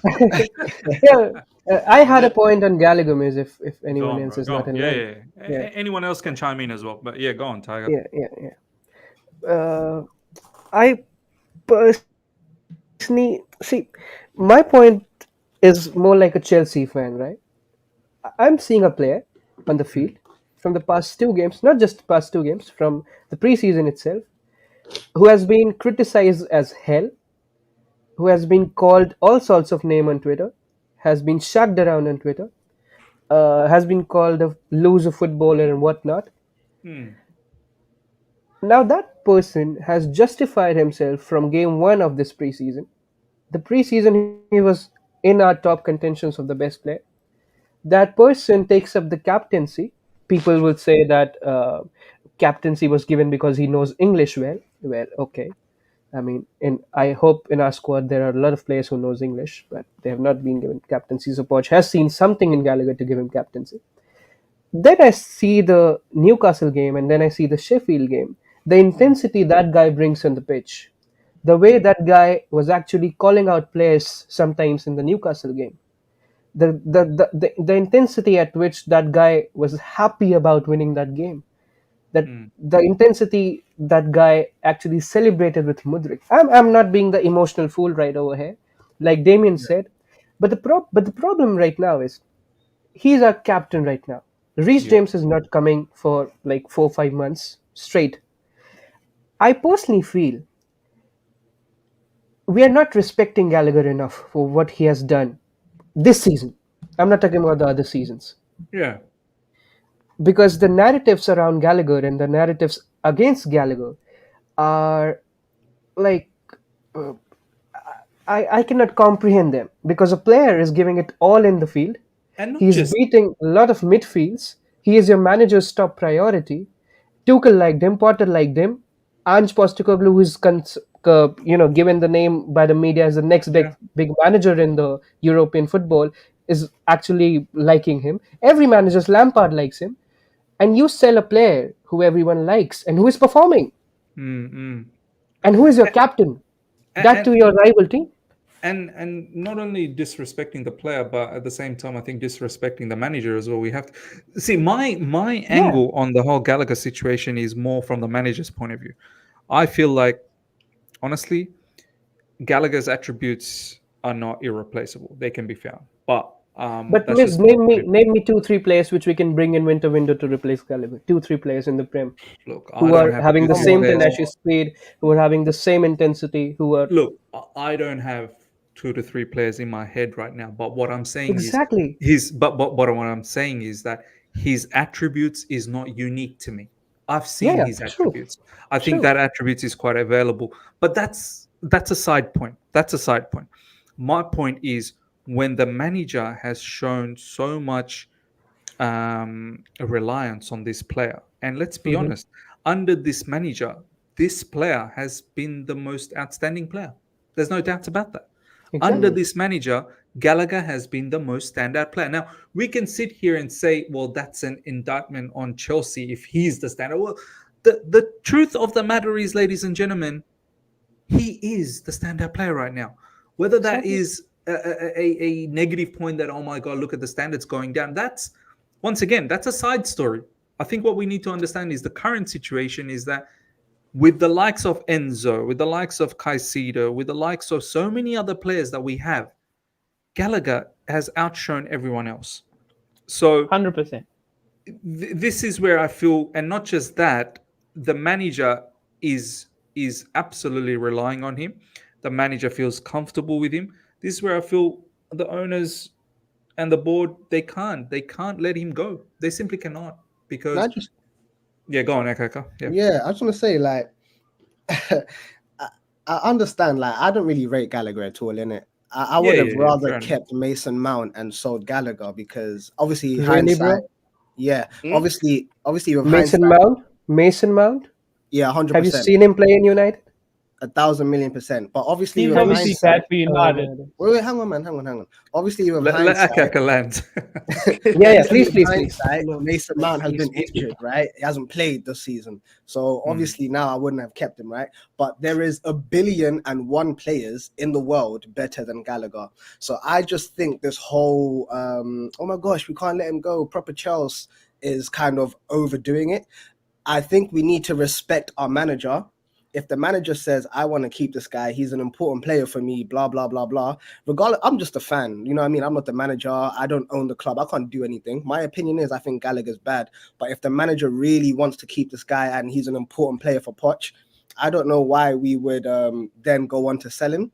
And especially you're in the same stance as me. You're in the same stance. Yeah, and for someone like me as well, because every game I sort of not hate on Gallagher, but it's like, you're rubbish. And then he had a game like he had last game, and I was just like, wow, like, how are we even considering selling this guy, right? So he's even proven fans like me wrong on occasions most of the time this season. That's what I'm saying.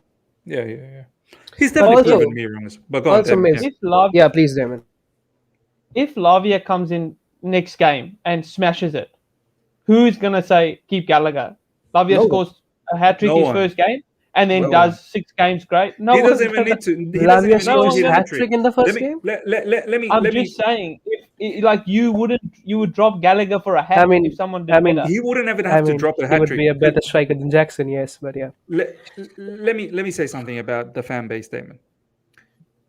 After covering, look, obviously I'm a fan of the football club, but since I've started doing more YouTube and being more involved in social media, one thing I've realized about the fan base is out of sight, out of mind. And you only remember the last game. Fans will forget everything. I'm telling you, fans forget everything.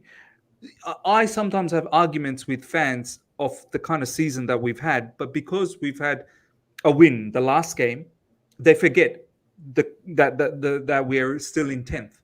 Because fans can only remember the last game, and fans can only remember a player from the last game. So if Lavia comes in and he drops a masterclass in midfield and Gallagher was benched at that point, I'm telling you, people will forget Gallagher straight away. People will forget. However, 100%. consequently, if Lavia comes in, for instance, and Gallagher's on the bench and Lavia drops a disaster class, people will be all over Lavia, and it's game over for him. He's got to be sold. Bring Gallagher back in. So fans only remember. Fans will forget what Lavia did last season for Southampton, which was very, very good. A very, very immense. That was immense. So yeah, go on, Tiger. Yeah, I just wanted to highlight this one point. Agaka is right on his terms. Damien is right on what he's saying. I'm not arguing it at all, and you are right in your stance as well. I'm just saying different perspectives. Yeah. And when we talk about building cultures, right? Culture of a Chelsea football club, culture of being Chelsea, culture of what Poch said. These players will die for each other. These players will play like they're playing for this club. What narrative are you trying to send to the audience, to the club, to the people all around the world, when you are capping a guy, when you are giving an armband to a guy mid-season after your first choice captain Reece James is injured? That guy is taking in the armband and proudly performing in all your games. That guy is also playing so good that your manager is now benching your star player to play that guy in the midfield. I mean, that's clear. Yeah, Damien, please, you can counter argue. Yeah, I'm So all just good. Yeah, please. a few points. So Yeah, please. I think Gallagher doesn't get the armband if Enzo can speak better English, apparently, or Thiago Silva can speak better English. That's apparently why he's getting the armband. Thiago Silva not getting armband is a whole new debate, bro. I don't understand why that's different, he's but I not think having the someone else armband. gets. I think Yeah. Enzo would have got the armband before Gallagher He should. if his That's what I'm saying, communication right, could be Damien? better. That's my point. If you're giving someone an armband, you should think before selling him, or even talking about selling him to your direct rivals, of that is course, of Spurs. course. Now, what message this was another sending? thing- What message this would send to Mudryk? That, okay, if I drop shit performance in a season, I will be sold, no matter how crazy I am about Chelsea or how good I am about Chelsea. That doesn't matter. Yeah, true. But can we say that because Gallagher is our star midfielder, this is why we're 10th? Yes. Because he's the best. Now we're 10. No, I that's mean, the standard. we are 10th because Jackson is not finishing. We are 10th because Reece James is injured, Chilwell is injured. We don't have proper fullbacks, and the manager doesn't want to play fullbacks at fullbacks. We are 10th because our midfield is still not gelling in itself. We have got so many inexperienced players who have just played a Gallagher's lot of not the first flight reason football. alone. Yeah, Gallagher is not the Gallagher's reason. probably not Gallagher even is the putting reason. performances. Of course. Gallagher's probably not And even the even reason. if he's the yeah, please, Damien. Yeah. Gallagher only just started coming right, like maybe the past 6 games. We played 19 in the beginning of the year. We can go back on the videos and say, oh, Gallagher's put one ball 100%, right. All the 100%. balls are stinky. How many games? Now I'm not trying to defend Gallagher, but how many games have we said Enzo is not good today? We have seen that, right? Plenty is. We have said that, right? We have seen Mudryk is shit. that's true. We have seen Raheem Sterling. Which of our player has dropped star performances game after game after game? We have no one like that in our whole lineup. Even Thiago Silva, our legend, drops stinkers some days. So this team is all about average players right now. They are very good players. They are world-class players, but they are dropping average performances somewhere here and there. That's why we are 10th. If all players were playing like they were, we would have been in the title contentions by now. But my point is, if you're building a culture, don't harm the culture. And miss, last point on Gallagher, I personally believe Chilwell, I was just reading the news, if they are keen to sell Gallagher, you will see in the coming days, and I really want that happens, because that would be how a Chelsea fan sees it. Chilwell should be given the armband, and Gallagher should be just kept as a player if Chilwell is coming on, because that's how I see it. Chilwell is a priority for that Chilwell captain was the position vice captain of the over football club. Gallagher. Yeah, exactly. So Chilwell give the armband to Chilwell if you want to sell Gallagher. That's it. Chilwell will become the captain once he comes back. But anyone else want to jump in on this whole Gallagher conversation? This Gallagher conversation is very loose. That's all I can say, actually, because when you look at it at different type of directions, like Damon, is it Damon or is Damon? Damon's direction. You look at Tiger, you look at even Aka. Like, you can say whatever you want, but at the end of the day, Chelsea want to sell this player because of profit. There's no hiding in it. But at the same time, Chelsea would be more than happy to keep him. But at the same time, when we're facing different type of decisions, okay, keep Gallagher and miss on Osimhen, now it's a big decision to make, because Poch wants to keep, but at the same time he wants to bring players. So now this geezer wants experience. From the start, if we got experience through in the door at the summer, I think we wouldn't be 10th, but I think we'll be in a much more respectable position. Maybe 5th, 4th, I don't know, maybe 3rd, maybe even 7th, but 10th. Every time I see 10th, 9th, I just get PTSD from last season, to be honest. I just get PTSD. I just see everything all written over again. But I'm still having faith. I haven't dropped my standards. I said European qualification minimum. Pick up this cup. And I just saw Matisse's reaction on Middlesbrough. I just had a laugh 3 minutes ago. But we're lucky to be in this situation, because if not, yeah, it might be long days for certain amount of people. So yeah. This is Also, what why? yeah, go on. No, miss, your channel after all, please. I was gonna say, look, Taga, the one thing that I really do agree with you is I don't think anyone, maybe besides Enzo, but Enzo is now injured. I don't think anyone matches Gallagher's passion and desire. You know, I know we laugh about this. True, I 100%. know we laugh about this. It's a cliche. Oh, passion, desire. This lad, you see it every game. Even when he drops a stinker, he puts his life on the line. And that last game, I'm telling you, there were a couple of crunching tackles where I was like, oh, wow, no one throws themselves around like that at Chelsea Football Club. One thing is certain with Gallagher, this guy is playing for the badge. There's no two ways about it. He's not. Means he rejected a not. transfer last summer. Exactly. I don't think he cares too much about the money, and this is obviously the money will come. He's a footballer, but the money will happen. It will naturally come. This guy, I think, is 100% the epitome of bleeding blue. There's no two ways about that. Yeah. I don't think some of these other players are completely of his same mentality, you know. So, and funny enough, go on, Benji. That's the thing. Miz, I can just tell you this. I swear to God, give me 10 minutes. If I was the director, give me 10 minutes. The contract agreement is done. It's not even hard to agree a contract with Gallagher. Just don't give him 8 flipping years. Don't give him 8 years. He would even accept that, I believe. I think these 8-year contracts are just quite mad, man. Like, come on, Gallagher, he's 24. 8 years is a little bit of a stretch. At least give him 5. Like, give him 5. No, Like my reaction was on the screen. It's just no, that's what fine. the hell. Wait, can I say 2019? That was back in 2019.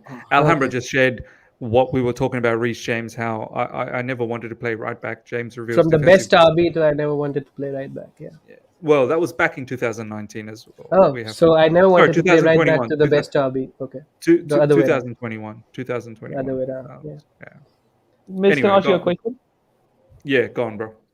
Yeah, so do you think we win anything in the next 5 years if Gallagher is our number 1 starting midfielder, first name on the team sheet every single week? Yeah, we are winning Conference League, bro, next year. Look, that's such a... Do we Gallagher is the star, Caicedo is his number 2 to the fiddle, Enzo's our bench player? This is how I look at it. This is how I look at it. I mean, for 5 years, you never know. Liverpool won pretty much everything with Jordan Henderson as the captain, right? Yeah. Jordan Henderson. You never know in they football, have Wijnaldum. Do you know what I mean? Like, you know, Wijnaldum was not some sort of a superstar in Newcastle, and he came in and he fitted in that style that Klopp had. Jordan Henderson, same thing. It wasn't like Jordan Henderson was some sort of a superstar in Sunderland or Southampton, wherever he was. Look, just to quickly question, and then people can jump in again. What Damon just asked me, right? Do we see ourselves winning anything with Gallagher in midfield? Here's my thing. I don't want to pin anything on Gallagher. Like, for me, he's just one component of the bigger piece. For me, the bigger issue right now is can Pochettino get the best out of this squad? Because what it feels like to me right now is it's not about Gallagher. It's not about Enzo. It's not about Caicedo. It's not about individuals. There's a lot of individuals that are not really performing to their level. There's a lot of individuals that are making some individual mistakes. And as a team, we're not clicking. And I don't think that's on the players, because the players are following instructions. The players are listening to the manager. The players are doing what the managers are asking them to do, and they're being guided by them. I'm looking at Poch. This is why I'm consistently every single match looking at Poch. And a lot of people hate me for it. A lot of people, so he's another guy who wants Poch out.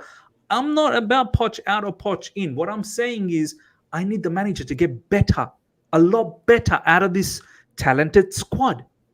100%. So this is why I'm not about if Gallagher's here for another 5 years, can we win anything? Maybe we can. Maybe we can.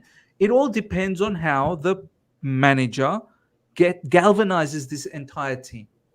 This is why, and this is, I'm going to open this up again, right? This is why I've recently said I love Enzo Fernandez. You don't understand how much I love this guy, right? He's such a baller.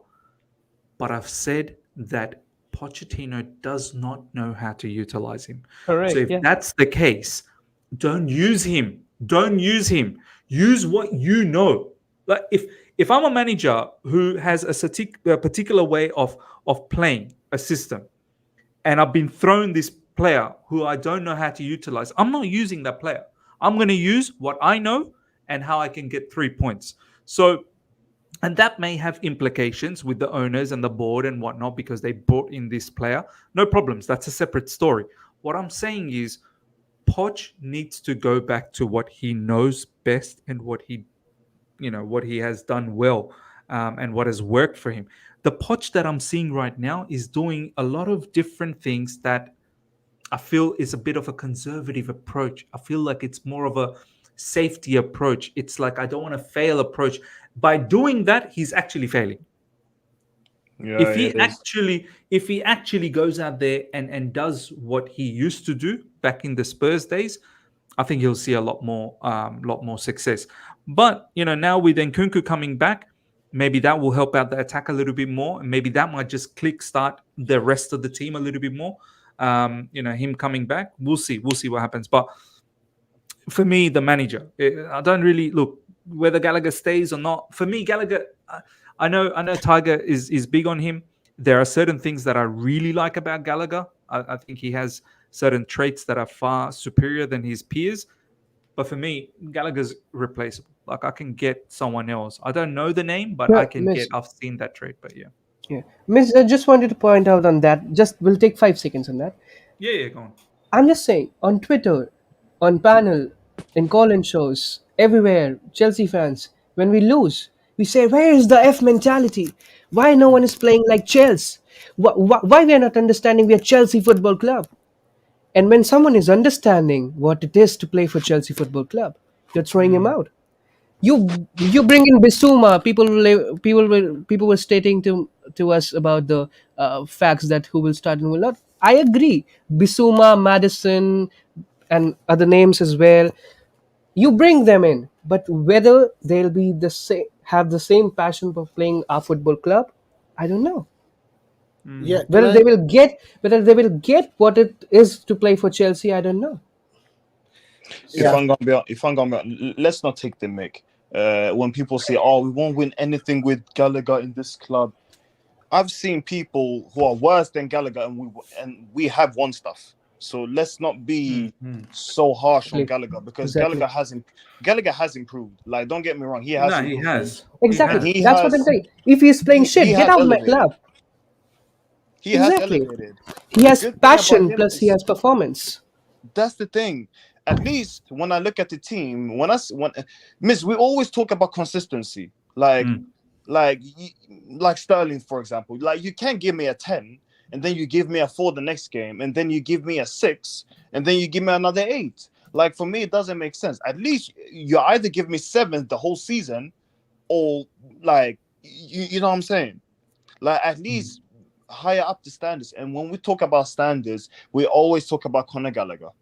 Now Caicedo is starting to come into that conversation with Cole Palmer and Gallagher, but there's no consistency in this team. I don't know what Poch is doing in training, or if it's the miscommunication, because he's speaking a lot of Spanish in training, and that can be miscommunication. I don't know, but the fact is that it can't be this hard to score goals, to get the absolute best of everyone. And Miss, can you highlight that? If he can't do that, then he ain't the right man for the job. We've had so many legends in this club. We've had so many midfielders, so many defenders, so many attackers. We've had Ancelotti, he made it work. We've had Mourinho, he made it work. We've had so many managers that made it work. Why can't Poch make it work? Of course he can, but you have to sacrifice players. For example, like Enzo, he's he's getting paid 300 bags a week, but you No, have he's to not. tell him like, brother, you know what? I need some pace in my team. I want you to come off the bench and control it, like the last 30 maybe. When we want the lead, control the ball, recycle. I want you then, but at the start of the game, I might have to sacrifice you, here and there, because Poch won't stay here forever. Enzo, he will understand. He will be like, I coach, I get it. Let's move on. Players, they're also human. They're not just robots. They're human. They will understand. If you just talk to them with a respectable, approach, they will understand it. So, yeah, I'm gonna give it to Damon. What you have to say? Yeah, no, I don't think Enzo is going to sit on the bench and say, Yeah. He play shouldn't. Gallagher. No. Thumbs up. No. We are not saying Thumbs up. that. We are not saying that. Not at all. Enzo cannot be benched. That's where Poch is wrong. That's where what Mrs. I just wanted to address Kishwan's comment, and that's the narrative right now for half side of the fan base, and it's perfectly all right. I get that too. But I'm asking you, why Cucurella is not being on the number 1 target list? Have you seen how he play? Why Gallagher is on the number 1 target list? Where is all the Cucurella fans and stands? Why he's not talked about to be sold next summer on the top priority It's list? about the And pure then profit. That's the issue. exactly. Gallagher is going And to give you pure profit. yeah, but the second thing is when it's all about business, the next time we lose, let's not just get all these statements out on Twitter and everywhere on social media that, well, you know what, players don't understand what it is for playing for Chelsea and all. Drogba was there, and when someone missed a penalty or someone missed a chance, he was there and grabbed his neck and shouted on him that, what the hell are you doing? Then we will get players like who enjoy with their Villarreal friends, who go to nightclubs, who are doing all the motivation shit. Then we'll get players like that. I'm not just targeting Jackson, I'm talking about the whole team. So if you're not rewarding integrity, if you're not rewarding passion, if you're not rewarding loyalty, that's what you will get. So I'm just speaking from that point of view. If somebody is contributing into your football club, give them some reward. I still cannot understand why Thiago Silva doesn't have the armband. Do you know what? Look, obviously that's a different conversation. This is a very, very good comment here from Haj, and I'll tell you why. Haj is saying, exactly, they rate Cuckoo because he's technical, but Conor is just a passion merchant, apparently. Laugh my ass off. Okay. You know why I think this is actually a very smart comment?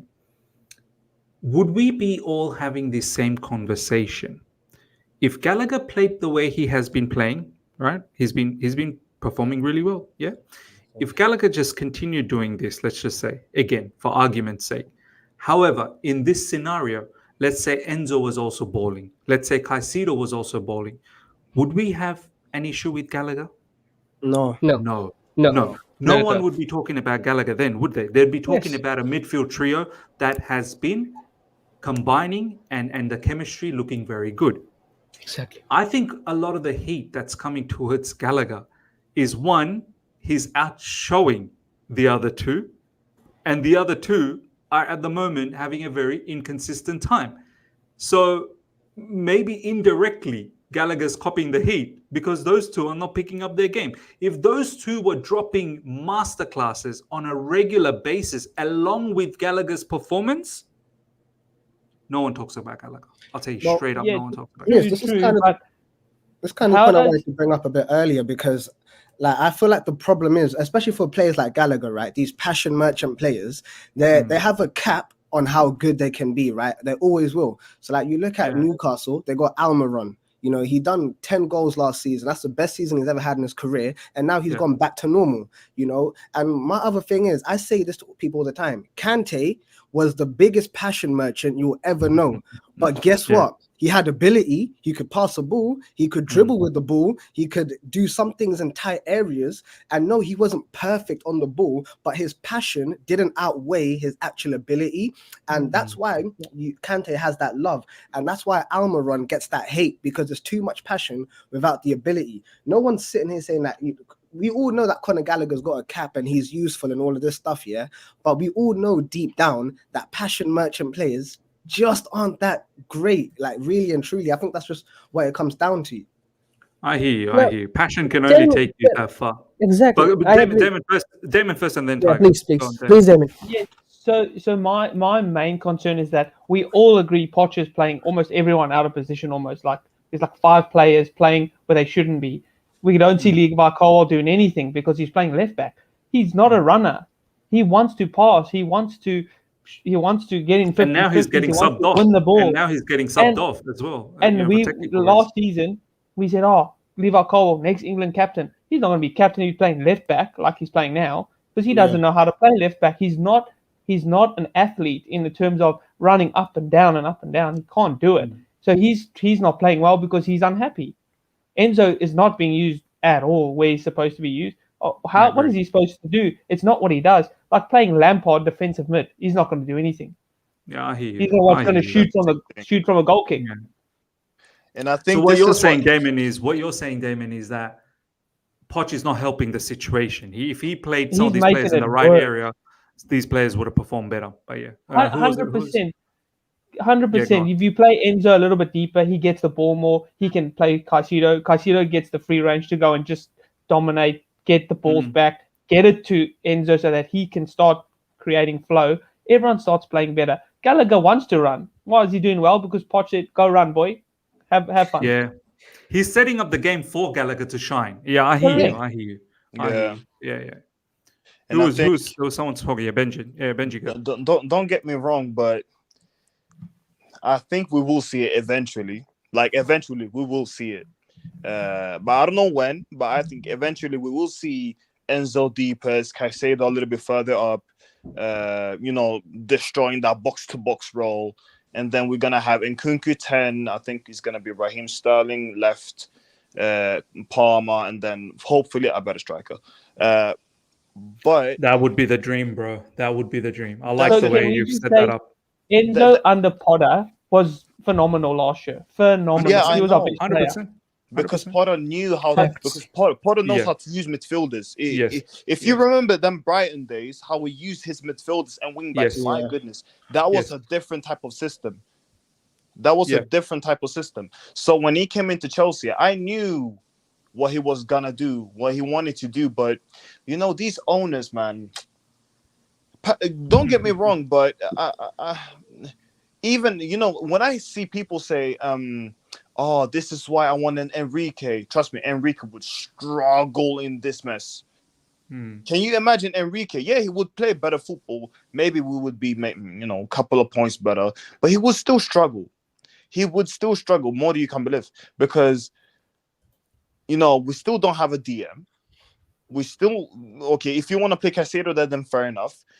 Yeah, you can play Gallagher as an 8. But I think Caicedo is not a sitter. Yeah, that's the thing. So who is gonna sit in front of the defense? That's not actually Gallagher is a better sitter than Caicedo. I'm sorry. See, the thing is, I had a different view. I just thought that Poch would play that way, but looks like Poch doesn't play that way. I just had a different view of how we're going to utilize that midfield. People talk about a sitter. Why not talk about having a ball playing deep midfielder and have your box to box midfielders as your main defensive contributors when it comes to off the ball work rate? Why have we just thought about a sitter? If we're talking about sitter, the only sitter at the moment available at Chelsea Football Club in the first squad is Ugochukwu. He's the true sitter. Gallagher is not a sitter either. Gallagher is an 8. Gallagher is utilized as a box-to-box midfielder. So you want a Busquets? Yeah. So I would have utilized Enzo as the deepest midfielder, who basically is the orchestrator from the back, and I would have 2 strong players next to him. Yeah. Which is your Caicedo and Gallagher or whoever else, Romeo Lavia. I would be playing in that manner. Miss, have you seen that Sky Sports, I guess, or FC24 video, like that was circling around Twitter recently, like yesterday? I'm just trying if I can send it to you. Enzo was being asked in that interview, "What's your favorite position?" He Yeah, I saw said, that video. "I Yeah, love to center mid. play as a central midfielder. I Yeah, was playing yeah, that since I was 7." yeah. So there That is a makes guy sense. who is Enzo, making exactly. Yeah. if you And look how Enzo plays, and I think Miz sees it, Enzo is the type of guy who wants to, he wants to be a perfect. I don't know how to say it in English, even though I'm English speaker myself. He's a perfectionist Yeah, yeah, yeah. in his Yeah. abilities.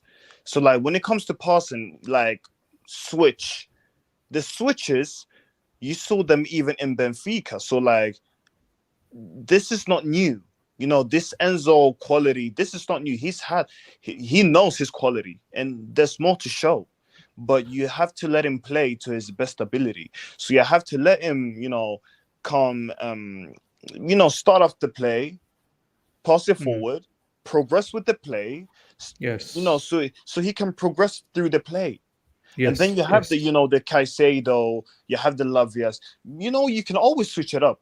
If you feel like, Lavia's better with Enzo or Caicedo, it doesn't matter. All of them, they're gonna play anyways. So, but Enzo gotta be, the main focus, in my opinion. Well, the issue with Enzo is I think he might be out for a little while. That's Yeah. He's gonna be out for a while. So this actually makes Pochettino's life a lot easier. To be honest, he doesn't have to worry about And fitting also, we are Enzo in. discussing about Palhinha coming in the Jan window. I don't know. Is that Oh for no, real? Paulinho ain't coming. I don't know. That story has some legs. We ain't splashing 70 million, 85 million on Gyökeres. It's Todd Bowley, Ben. Where's Have the you not seen our Paulinho last news? two windows?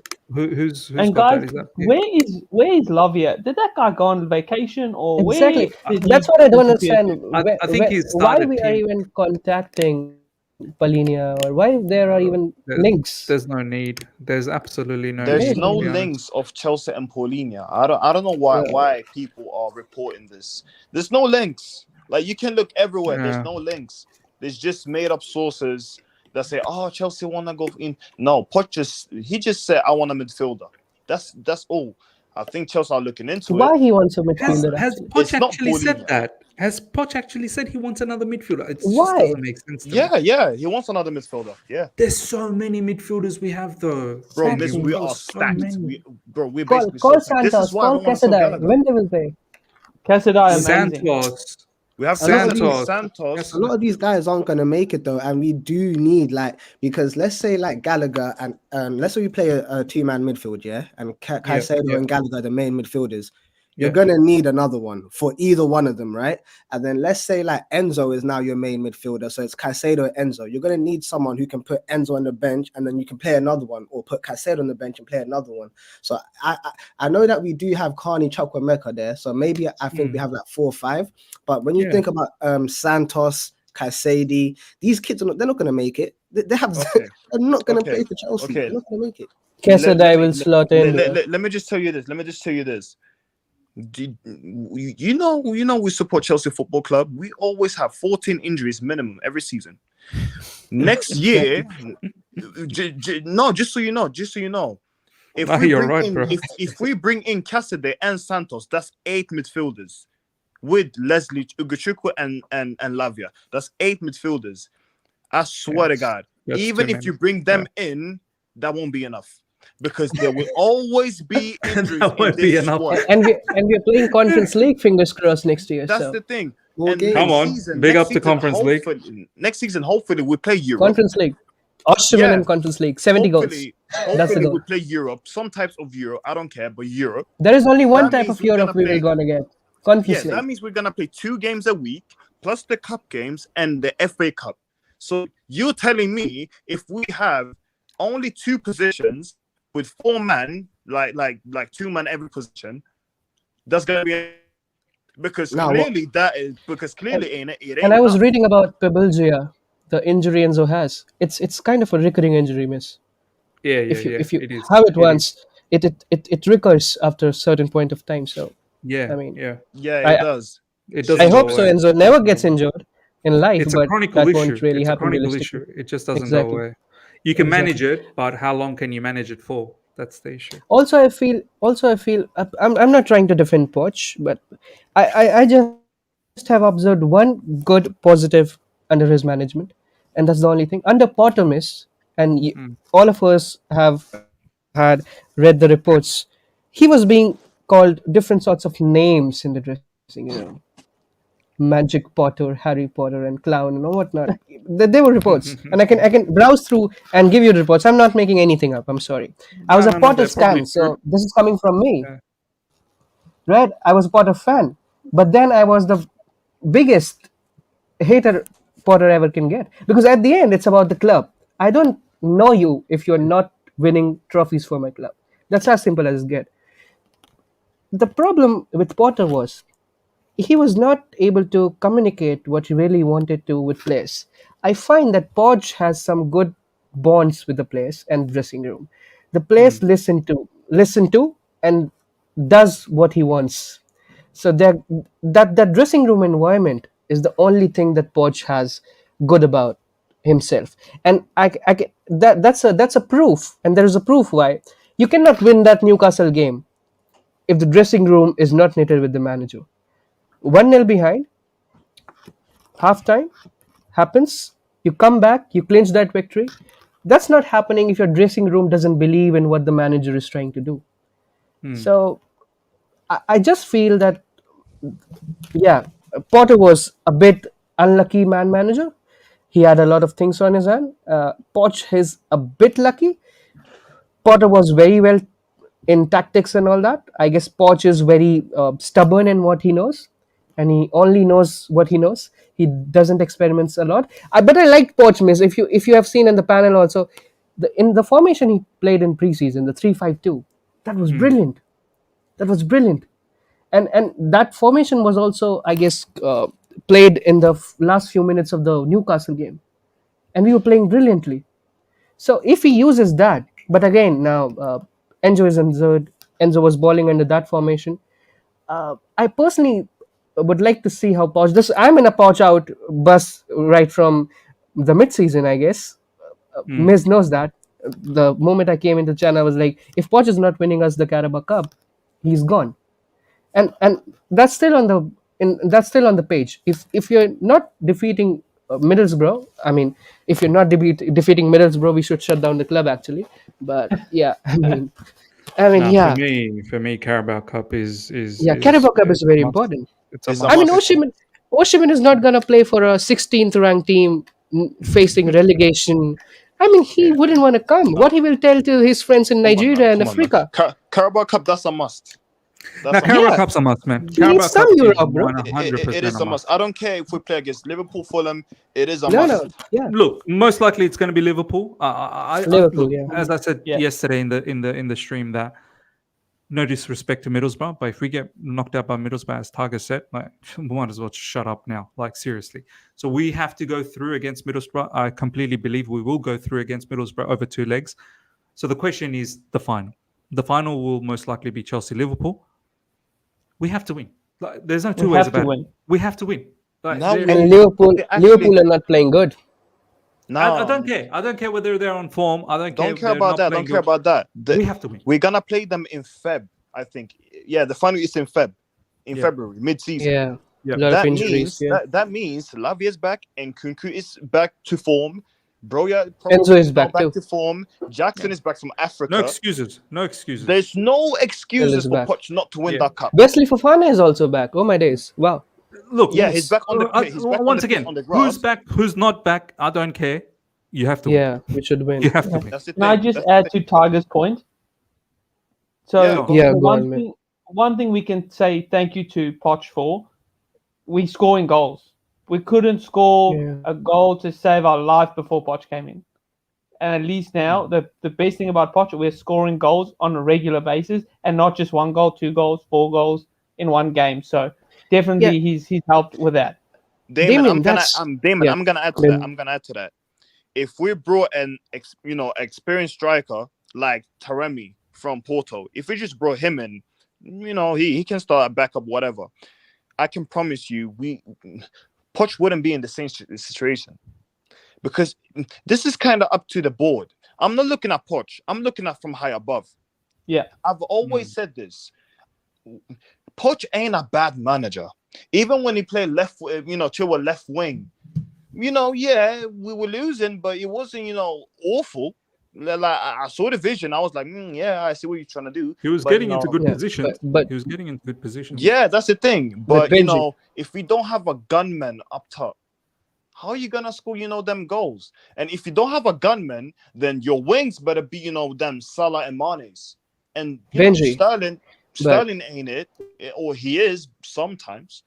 And Palmer, he's more of the creative mold, of a winger, So and Madueke, he leaving. So we don't have the wingers and we don't have the striker. So where we going? So that's what I'm saying. Like if we just brought in some type of a striker this summer or last summer, we would be in a totally different position. I can promise you right now, we would be in a totally different position because 100%. scoring the chances this Nico Jackson has missed. Now, I mean, like in front of goal. Point blank range. Yeah, you can take the one against Liverpool. We should have won. West Ham, okay, yeah, we got battered. Nottingham Forest, we should have at least draw. Yeah. At least draw. Bournemouth. The shambles against Bournemouth away. Aston Villa, we should have beaten them. Even with 10 men, with the Gusto red card, we should have won. Yes. They was lucky to get that goal. They were so lucky. But that's where Benji, you're missing. I mean, maybe you're not. Just that's my opinion. I think Poch has this one mistake to his account that he should take accountability and fix in Chelsea. We are not defending well, especially from set pieces. 100%. And it's not like we don't have defenders. You have Axel Disasi. Go there and ask anyone in Monaco, AS Monaco. You ask any scout. Axel Disasi is not bad. No, He's a very decent defender. He's very good. He's very strong. Then you have Badiashile. We have a chant for Badiashile, right? That man is so good, so calm, so composed in defending. We have the legend Thiago Silva. At 38, 39, he still defends like he's 28. He's a young kid. We have Colwell, the next bright star of future. Enough talent in defense. We can't still defend set pieces, miss. To be able to lock up opposition. Enough talent. But ladies and gentlemen, we're gonna slowly wrap things up. I've been running for 2.5 hours almost. It's nearly midnight. Damon knows he needs to go to bed. I need to go to bed soon as well. But before I do that, I want to give the chance to DOF and Valan and Aka to have some say as well. DOF, you've heard a lot in regards to Gallagher, in regards to Pochettino, lots of things that we've brainstormed and had a fantastic conversation. What's your final thoughts before we start wrapping things up, bro? DOF, you there? DOF has probably ran away, man. He's not there. Aka, I'll go to you first. Go on, bro.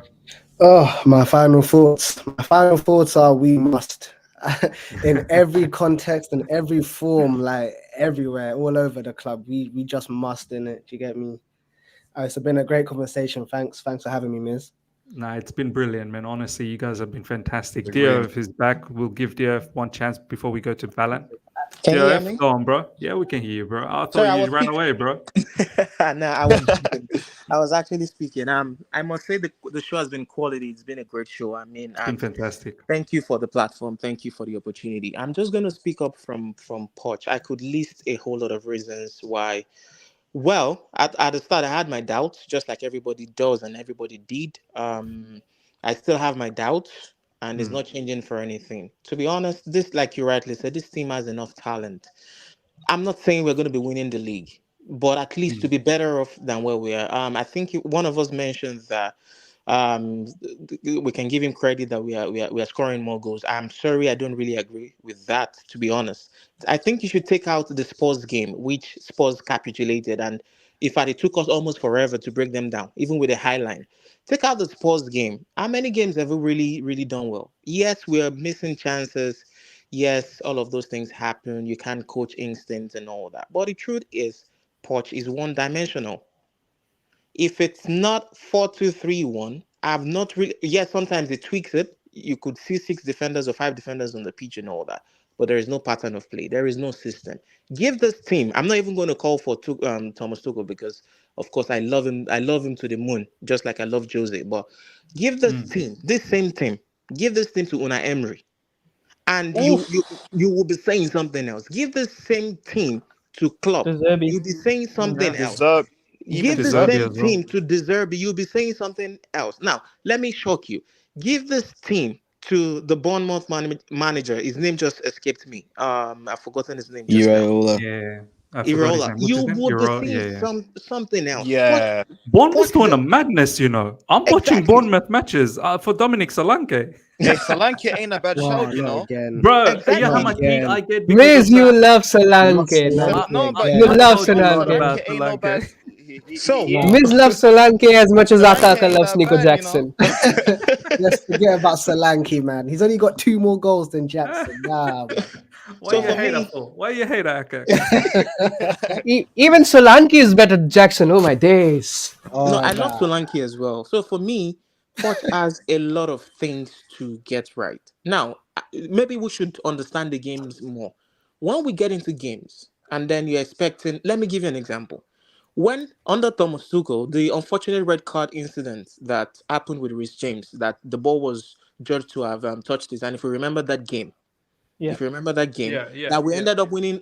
We ended up 1-1. Now, do you realize we played towards the end of that half and the entire second half with 10 men, and we reduced Liverpool to not as an absolutely nothing. Not to talk of the final with against City in Porto that we won with Werner, Havertz, and the likes. Now, what am I going to? I don't want to believe that this team is worse than the Werners and the likes. But Thomas Titi found a way around it. Yes. He found a way. Yes, you can argue that there was experience, but yeah, we still have a bit of experience. Silva and Co. Yes, we have a bit of experience, but there is no pattern of play from the get-go with Titi. We knew what it was there to do. With Pochettino, he's had preseason. He's had 4 weeks. I said 4 weeks, almost 5 months now. I'm sorry, I still struggle to find out what exactly we're doing. It's pretty much the English game, kick and follow. You move the ball to the left, right, center, right, left. If there's nothing happening, you go back. You could see that even against. You could say that even against Newcastle. I think it was Newcastle. Bro, you are too funny there. You're too funny. No, it's just kick and follow. But you make a point. You make a point. Yeah. And when it's not working, what does he do? He brings in players. This is how you know that something is wrong. For example, let's use the Newcastle game. You brought on Gusto for Levi Colwill. I have no problems with that. But I do have a problem with sticking out Gusto at the left. Yes, Gusto had a very good game, to be honest. He had a very good game. Yeah. Now, later on, you now brought on Maatsen for that same position, and you moved Gusto back to where Disasi was playing. Right? Yes, it could be confidence levels. You don't trust Maatsen or whatever and all of that. But the truth is, there's an identification that what I'm doing is not working. Yeah. And then when they come in, have you noticed when we score one goal, just like, of course, they can't do like Mourinho actually. Poch tries to shut the shop up. That's what it just tries to do. You start seeing some funny things happening and all of that. So for me, his tactical inflexibility is a problem. His in-game management needs to get better. He was never elite, in my own opinion. He's a good manager, but he was never elite, and he's not elite. At Spurs, where did he win? If not at Ajax threw it away, to be honest. They shouldn't be in the Champions League final in the first place. Now, at PSG, I don't know if you guys saw, I posted that interview, I think, sometime very early in the year when Laurent Julien spoke with Alex. Yeah. It's too stereotyped. And yes, that's true. You had a stream on that. It's too stereotyped. And that's just his way of thinking. That's the problem. Even during preseason, we didn't have so much flexibility and all that, but the intensity was different in preseason. I give that to him. So for me, the only thing Poch always has on his resume is the fact that he develops players. So I'm going to leave us with this food for thought. In 5 months, can you justify that he has developed anyone? I'm not asking for him to be sacked. I'm not asking for him to be sacked in terms of get him out of the way now, because we don't even know who they will bring in. We are not sure. Probably develop Gallagher, and that's probably only Gallagher. Yeah. Are you sure? Mudrik too. Okay, so are you a good leader if out of 22, 24 team members, there's only one person that's developed? Don't you think it's a function of No, that person wanting to develop as well? That's pretty much it's not. 0.1%. Yeah, it's not good enough. It's not good enough. For sure, it's Okay. not good enough. So what are we talking? Set pieces. We're in shambles. What's it called? Team selection is the disaster sometimes in terms Yeah. of profiling of players. So Midfield, it's not like we're dominating any team. You know, up nah. front, you know, it's not Nah. like we are supremely creative. Do you know what I mean? So Do you know all a coach needs to do to tackle Pochettino? The first half, play a certain style. Then the second half, tweak it. Make sure you tweak something, and we are done for. We are done. Once you tweak something, we are done for, because it doesn't take too much to beat us. It doesn't take too doesn't. much to beat us. It does. It absolutely doesn't. And that's just it. So, Mies, once again, thank you so much for the platform. I've really enjoyed being on the show. I think the I'll live be- chat has really enjoyed as We well. enjoyed you, bro. Few people are going that go another hour. Man, I am tired now, but I want to give the last shot to Valan because he's got some important information about why he thinks we might collapse against Wolves. Valan, go ahead, bro. All right, Miss. So I've been doing my research while you guys were having your discussions about Gallagher and Pochettino. And all right, so here's the thing. I looked at Wolves' past 6 home games, and they played Forest, Burnley, Spurs, Newcastle, Villa, and Man City. And they have yet to lose any of those games. Really? Yep, at home. They've not lost to any of those teams. I know At they home. beat Man City. Yep. They drew with Villa, they drew with Newcastle, they beat Spurs, and they beat Burnley, and I think they drew with Forest. You know what that means, Valan? Good record It's time to for break. them to lose. It's time for them to lose. Yeah, and here's the irritating part. I just found out that 3 players are going to come back for them. I think Pedro Neto is coming back, right? Yeah, but he's probably going to be on the bench. But they have their Wayland should be goalkeeper a back. scout, miss. They have their goalkeeper back, Valan's Jose a Sa. silent killer. He was Jose scouting Sa is Brentford coming the back. other day. Jose Sa is coming back, and Nelson Semedo is coming back as well. Yeah. So it's going to be interesting on how Pochettino deals with setting up his defenses, because Wolves are going with a standard back 5. We all know they have Dawson and Dirty block, Totti yeah. Gomez, who are just going to be 6'2", Max Tillman 6'4". So is he going to go and adopt with a 4 centre back approach again, like we saw, or is he going to try and get somebody like Thiago Silva to neutralize the pace and power of Hwang Hee-chan, who's their top goal scorer? I was just going to say, he's their main guy. Yeah, He's Mateus their main guy. Cunha and Pablo Sarabia, who can drop deep in the midfield as well. Valan, the other thing about Wolves, every time I've watched them, especially this season and last season, but more this season because they're under a new manager, they are relentless, man. They run. Yeah, like they and they have a fixed squad, and they even have a fixed substitution. I noticed they always seem to like to bring on Matt Doherty. Yeah, so you can kind of expect that to be one of the subs that Wolves make, either for Nelson Semedo or Hugo Bueno. So yeah, it's gonna be interesting on how Pochettino deals with setting up his defense, if you ask me, because they can score from set pieces, they can score from transitions. It's gonna be very important to match up with their physicality and their robust pace. And there's one key thing I noticed as well. Wolves don't mind going down 1-0. They are comfortable being 1-0 down. Yeah, they've always got the belief that they can come back. I've always said any team, like not just us, like in the Premier League, maybe besides us when we're 1-0 down, but any other team, when they're 1-0 down, they're always good for 1 goal. They're always good for at least 1 goal to come back. And Wolves, there have been few matches this season they should have won, man. Like that first game against Man United. Man United did not deserve a victory in that game. That was just unbelievable. Wolves deserve to win there. And if anything from the Spurs game against Wolves, they can score 2 goals in the dying embers of the game. Exactly. So it is a real difficult game for Pochettino. But look, as much as you guys know, I don't really fancy him that much. And we still got the Carabao Cup. I said I just want the 3 points. Show and prove yourself to us fans why we should start to back you. And this is the first step in trying to convince us. I think so. I just have this belief that we might get something out of Wolves. purely because I feel Nkunku's presence will just uplift. Like, do you know how sometimes when a quality player comes in and automatically everyone around them starts playing better? I'm just hoping that is the ripple effect that Nkunku Miss, has. you're saying that for Nkunku, but Wolves fans will be saying the same thing for Pedro Neto. Yeah. Pedro Neto is unbelievable as well. You're right. Look, away from home at their stadium, I can honestly see Poch fielding 4 centre backs.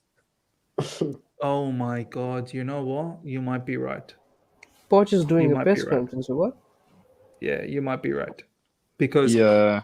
Malagusta's too He's not going to risk expensive. the Too expensive. defenders. Yeah. And he's going to cost him, if you ask me. But So- you're right how you said that this is one of the matches. This is one of the matches where you can start making us Aston believe Villa, again. Newcastle, Exactly. City have not gotten 3 points from this home ground. If we can go there and do something, I will That's give a him big the one. props. Yeah, That's it's a a big very one. tough ground to play in. Very, very tough ground. Also, they're Miss- And winning. the ironic thing is, Yeah. Gary O'Neill was the only manager that Frank Lampard beat last season. That's too funny, man. That's My too Also, funny. if we start developing this trait of beating low block teams, that would go a long way of how we can succeed in the Premier League. Because we struggle against them. So we have beaten Sheffield United somehow, and when we consecutively beat Wolves, that would be a big statement that now we can, face low block teams and can create chances and we can score goals against them and not getting hammered on the counter attacks. So that's a progress in my aspect. But Miss, do you want to wrap things up with saying anything about this whole but- nonsense of spending again $1 billion on 5 positions? Yeah, look, I mean, Crazy. I'm gonna obviously do a video later on wrapping up the latest news. But obviously, as you guys can see, We don't have money for Osimhen, but we have money for this. right, Amazing. 5 positions in January: right back, left back. Now I don't know how much. Does the positions Santiago- include the medical department? Yeah, they probably should. Exactly. Get some That's what we doctors as should well. get, actually. But this Exactly. brother, Santi Ayuna, I don't. I mean, he's all right. He's obviously a very, very good source, but he's more of a source, I feel, when it's a French player linked to Chelsea. He's a French journalist, isn't he? I don't know who Santi he is. Ayuna? Yeah, I think he is. Yeah. Or maybe he's. I don't know. Anyway, but when it's like generally a player from the league getting linked to Chelsea, like that's when I feel like his news is more up to standard. But when he's just randomly talking about Chelsea getting 5 why would we get 5? Like, no, man, anyway, that's for another day. Like 5 players, like in January, no way. I don't see that happening. Yeah. What's your prediction for if you Wolves wanna game? round it up? For Wolves game. You know what? Valence Wolves have conceded 1 goal to each of their last Low few block teams. away. At least 1 goal. Valen has scared the living daylights out of me, to be honest.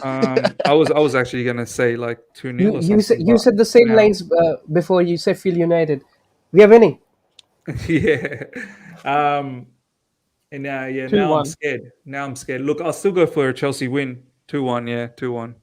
Got to be 2-1. If I see 4 centre backs, I'm going 0-0. You have a point with the the funny full thing centre-back. is we're gonna see 4 CBs. He's just going to stink out the place even, like maybe even Newcastle, man. Malagusta on the left because Levi Cole he picked up a knock. So even that could be a possibility. Malagusta on the left, Disasi on the right. Oh my god! Imagine when when Wolves play with their wing backs, Semedo's bombing on the left side, and then they decide to make a substitution and bring Doherty on for the same side. Whoever's our left back, man, he's gonna be running, and our winger Mudryk needs to track back. I must say, we must. I want to see these 3 points because I need this team to go on a run because we ain't that far off from a respectable position. Yeah. That's all I need right now. Respectable position. Yeah. Bring me up to 7th, before this new year. 7th, yeah, fair. you know. And then we can build on that. That's the thing. But Yeah, I don't we want to can be build on 10th by New Year. Nah. Yeah, because there's no building from 10th. Seriously. There's no building. Maybe, All right, lads. yeah. Go on. One last Tiger. Yeah. If he's not playing the proper positions, I guess it's a 1-1 draw, because we have to concede from the set piece. If we improve, well, good days. But if you're not improving, if he's not playing proper, one thing more can happen, miss. I think he will play those 4 CBs, but going on into the game, as we settle in the game, maybe after halftime, Yeah, we maybe gonna he'll bring change those. that formation into a 3-5-2 and when bring Jan Once again, Marce that and conservative Marcus. approach, isn't it? Like that Exactly. And not maybe let's then we not can lose score approach. more 2 goals. So I'm going for a 2-1. Perhaps that might be just. But goals after halftime. You'll be 1-0 before halftime. Yeah, that's gonna happen. Maybe just hold on, and then Exactly. try and get a win. All right, ladies and gentlemen, we're gonna wrap things up. It's been another fantastic call-in show. Honestly, like these shows are buzzing now. These shows are absolutely buzzing. Subscribe if you haven't subscribed. Smash the like button. And next time, if you want to be part of a call-in show, make sure you become a member, and then you can have your opinions heard, just like all these brothers here are getting their opinions heard. So it's fantastic, man. And God only knows where this is going to take us. Let's see. Who knows what the next step is? But this Coin gang. the Coin Gang, the community is Big up to community is everyone. Up the buzzing. Chelsea. All right, ladies, everyone, take care. I'll catch you soon. Bye. Up the Chelsea. Big up. Of the Chelsea.